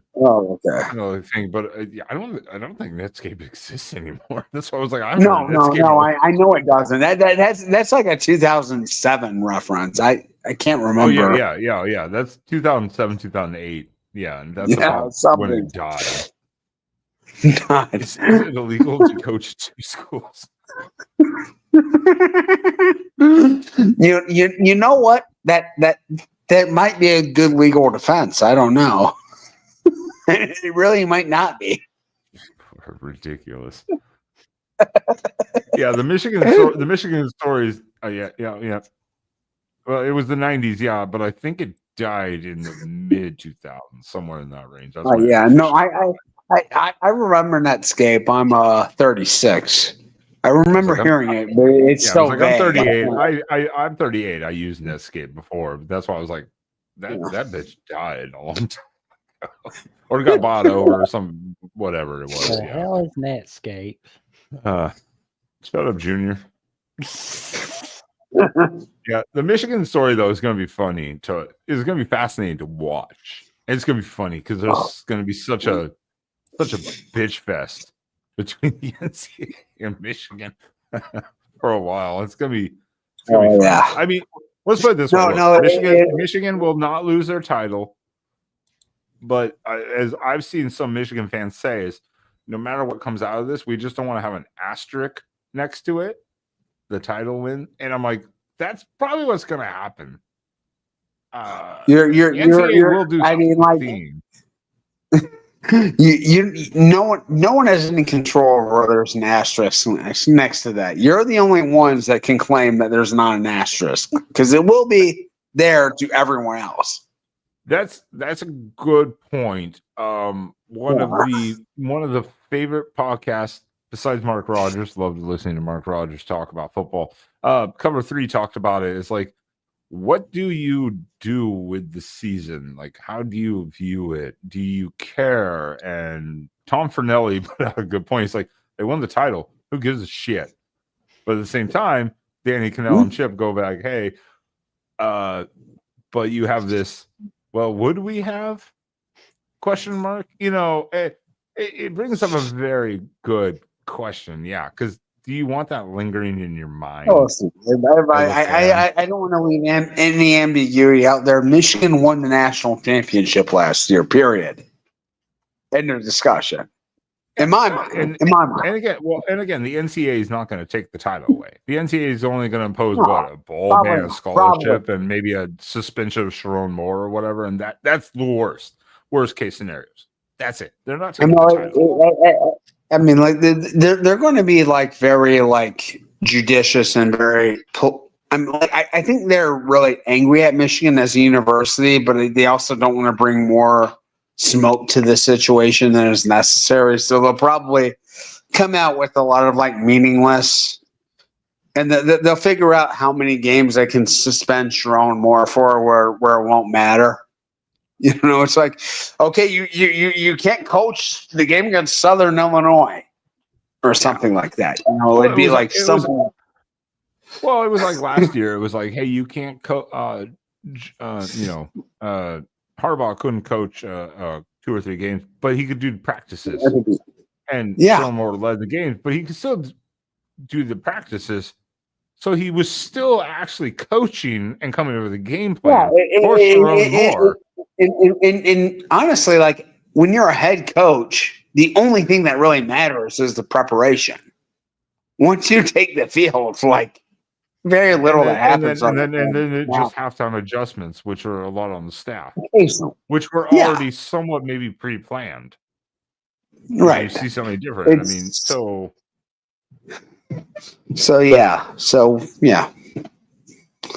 Whatever. It was the fact that they had a staffer on the sideline of an. Well, you know, but it was also the fact that they had people like doing something that was directly prohibited, which was videotaping the other team's signals during the game. And which I think he sent his mother to a game to do it too, if I'm not mistaken. Which is absolute diabolical. No, that was that Netflix documentary was a cornucopia of unintentional comedy. Well, and the fact that there were several offensive staffers that knew it was happening. That's the problem. It's not like they just were all unaware. There were several staffers that knew it was happening. They literally said, "We don't want to be involved with your scheme," knowing what he was doing, but it was still being implemented. Yeah. You know, I like mean, that's where I go, yo, that's. But we're gonna see how this plays out. It's gonna be fun. Watch. it will be annoying. It will be fun. It'll be everything all at Oh, it's once. gonna be all of the above. I personally don't care. I mean, like, let Michigan have their little national championship. Let them have their fun. And 4 straight wins over Ohio State. Yeah, that will be coming to an end. I, as a Big Ten member now, I have to rub that salt in the wound. Oh man. I got to do it. You know, if you have to pay a cost for a national championship, losing a 4th straight time to Michigan and losing it to this garbage ass, awful Michigan team. Well, that's the worst part. That's the worst part. It wasn't even a great Michigan team. Not a great. They were 6-5, and they were lucky to be 6-5. They should have been like 4-7. They were probably. Yeah, they probably should have lost to USC.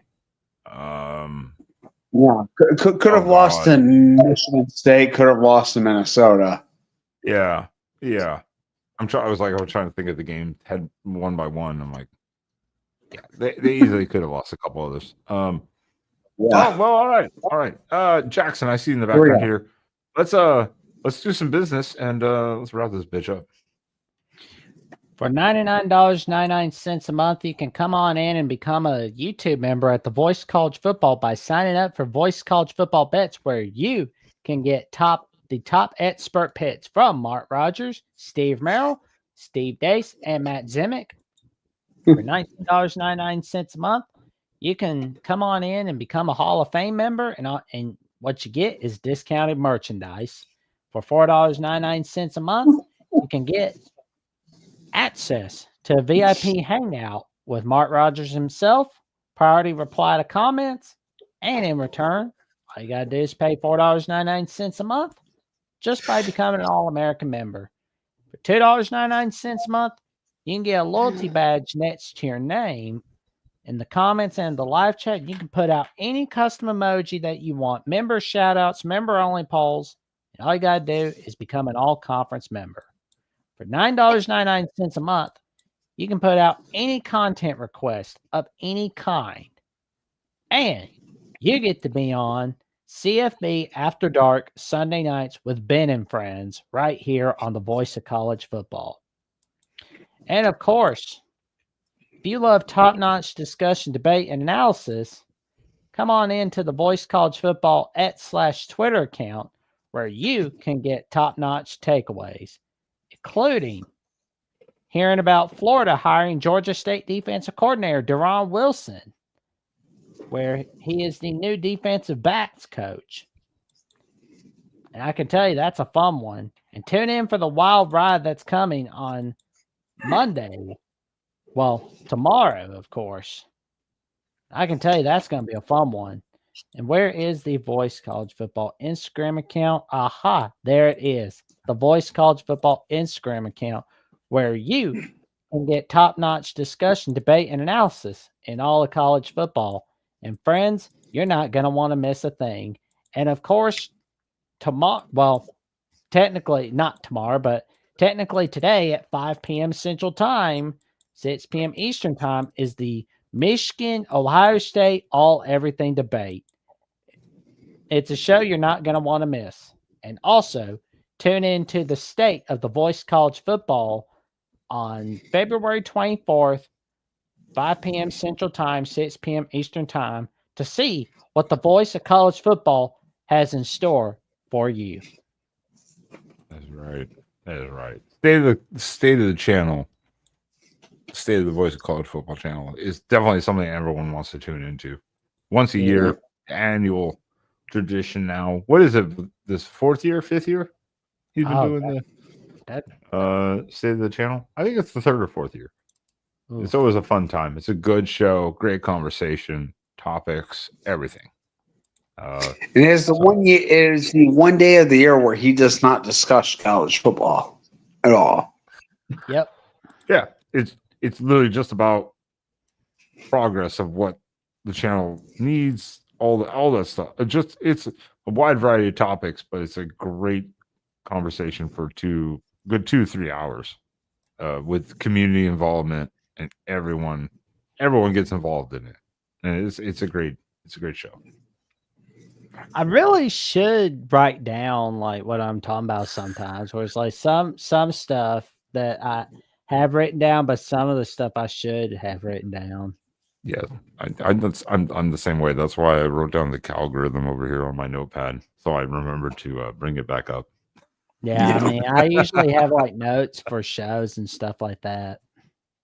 Everything ready and rocking and rolling. It's tough when you're doing stuff and you're on the fly a little bit, and you're like, I have so many thoughts in my head. If you don't write this shit down, you forget very quickly. You get sidetracked, and it's out the window. It's just gone. That's a good idea, Ralph. I like it. Yeah, and that's part of the discussion of the voice of college football. The state of the voice of college football is maybe ideas, even that's part of it. Exactly. Ralph has been around. He knows. Yeah, yeah. Just have a 30-second video on Florida Atlantic talking about. Yeah, and then everybody who looks up Florida Atlantic football, there's not going to be probably that many, and will show up pretty early in the algorithm. Stuff like that. And the state of the voice of college football is not just a community ideas. All the creators or hosts also are going to do their own thing and figure out stuff. So the Oregon channel, we're going to figure out different details and how we can improve this or that. And same as Alabama channel, Ohio State channel with Mark and his other guests, and Michigan channel, and all the other channels, Florida channel now, and all of it is going to get improved in ways we can do it and set timelines and ideas. But the community involvement is very essential. What the community wants, very key. So just like tonight. Oh God, Here we go. And Troy's here. Shit. Where? Oh, it's like, God, shit. God.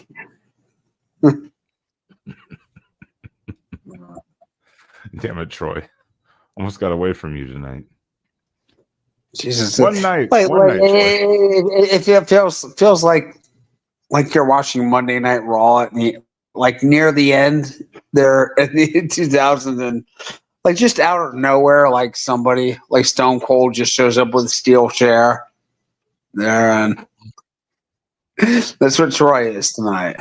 Yeah, pretty much. I'm like, we haven't seen you all goddamn night, and then you just show up. No, A USC Notre Dame all everything debate, that would be a fun show. Yeah. Oh, sorry, Troy. Hopefully you feel better. Oh. You had to chime in at the end though and ruin our night. Thanks, Troy. No, I'm kidding. Troy jumps onto my channel all the time to give me shit. So I'm sorry. Oh yeah. Well then let's wrap this bitch up. So one by one, again, where can people stalk you online if they so choose to? Sean, we'll start with you. All right, Jackson, drop my links in the chat here. Yeah, those are places where you can find my depraved thoughts and musings through the week on all things that run through my head, not including but not limited to college football as they come through, and yeah, like I said, got a few things going on this week. I'll be heading over to Detroit in a couple of days. You know, hanging out there for a little bit, and yeah, got a few great trips coming up over the next month or so. So yeah, I'm looking excited. This is a good time of the year for me. Jackson, where can people find and stalk you and pick your brain online? Well, they can find me on Alabama at the Voice College Football Monday at 5 p.m. Central Time, 6 p.m. Eastern Time. Thursdays at 9 p.m. Central Time, 10 p.m. Eastern Time for Crimson Tide Live and the Alabama Call-In Show. They can also find me on Jackson Johnson 979 on YouTube, where I'm 106 subs away from the magic number 500, and I also host the Jacksonian on that show as well. And for more updates on what I've got going on the Jacksonian and Alabama with the Voice College Football, check me out on Jackson VOCFB on X/Twitter and on Instagram threads, Jackson Johnson 543908, and on Blue Sky at Jackson Johnson 97. If you're not comfortable with Twitter or Instagram, you can find me on there as well. Ben, what have you got going on in your world? I'm tired. Check. Yeah, no, I'm just Ben of Exploring with Ben and Sam right here on YouTube. Check it out. Subscribe. Helps the channel a lot. Hit the likes button for this channel, of course, and also join us on me and Spaz on the Oregon channel here on the Voice of College Football. You heard it here, folks. Come on in and check out Oregon at the Voice College Football. See what Ben and Spaz are doing, man. Damn right. We got some news coming up this week. But as for the After Dark, next week we will take off. As it is the off season, there's not a ton of news coming out.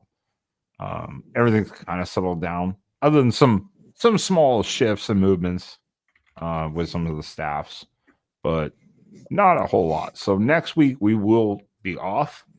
So that means we will be back. Let me see, March 2nd. Sound good for everyone? Sounds perfect. Sounds fantastic. That is fantastic. I got to get up before work in 4 hours. I hate you all. I mean, I love you. So everyone in the chat, we appreciate you being here as always. You guys are like literally the diehard college football fans who just want to talk football. And that's what we're here to do. I mean, you guys are literally the weirdest, the sickos, of college football. That's what it is. This is the weirdest college football show on the internet, like without question, you. right? Thank you. Yeah. Thank you. Yes. I appreciate it. I mean, I'll take that compliment. That's a compliment. Yeah. So thank you, everyone in the chat. As always, we're back in a couple weeks with a different new topic. Looking forward more now and projecting in 2025. It's going to be interesting as spring ball starts getting kicked off here. Spring practices, mostly, obviously. But spring games are basically in like 60 days. So very close. Somewhere in that and range, we do have some Voice of College Football coverage for some of the spring games. So check around the networks. There will be whatever network affiliates to your program. There might be some live coverage. Yeah, of there the might spring be some game. of that and maybe behind the scenes stuff. And yeah, you never know what we're gonna get from it. So it'll be interesting to see. Obviously, credentials are the big thing with the getting that access, but we're gonna see how that all works out. The network's further along in that than it has been ever before. So, absolutely. The network is growing, and that's been the big goal. So if you haven't, please hit the like button at least. It helps share the video. If you're already here, you already have, I'm sure. But if you haven't, please make sure you click it. Consider subscribing if you're watching this later again. If you haven't already, most of the people here probably have. These are literally, again, the sickos of college football watching this show at 1 a.m. Central Time on a Sunday night or Monday morning, rather. So we'll be back in a couple weeks. What's that? If you are a Patreon member during the off season, feel free to come along here because we could definitely use the company. Definitely. Yeah. Because, right now we're down to like 3 of us and 4 with Spaz when Spaz is feeling better. So Sometimes it's 2 people. yeah, and we still make it work. We still make it work because the chat brings in a lot of great commentary and questions, and the participation is amazing. You guys make me laugh so hard sometimes. The comments are just like, oh God. All right. Well, Jackson, Sean, gentlemen, I appreciate you being on here as always. Because you have Appreciate you nowhere having else. us on. You have nowhere else to be apparently. Not at the moment. Yeah. There we go. I mean, I could be somewhere else, but it probably is better for me to be here. That's fair. It's 50-50 choice, right? You're like, yeah, okay, I'll go on the listener. Well, Cool. I'm not gonna die coming on this show. The other place is non-zero res. All right, that's a valid point. That's a good decision. That's a good decision then. So everyone in the chat, we appreciate you. We love you so much, and we'll be back in a couple weeks to talk all things college football. Otherwise, enjoy the off season. Keep up with your teams. Make sure to check in with Mark for updates. Subscribe, notify, and we will see you in a couple weeks.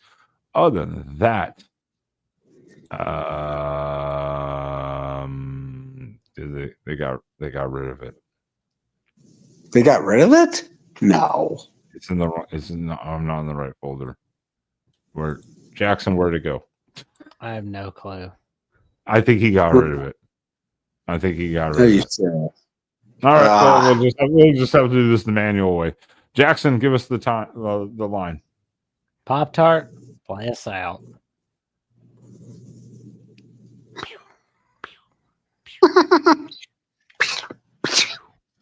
Bad boy.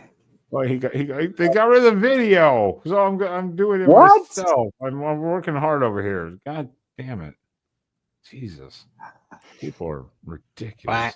Well, Mark's a bad boy. Mark needs a little bit of a visit from Pop Tart. Yeah. I'm gonna have a conversation with Mark about that. Dare you get rid of our outro video? Here's our outro. Quack. Monster. Quack. Hey, make a Buckeye sound. I have no idea what a Buckeye sounds like. Just fall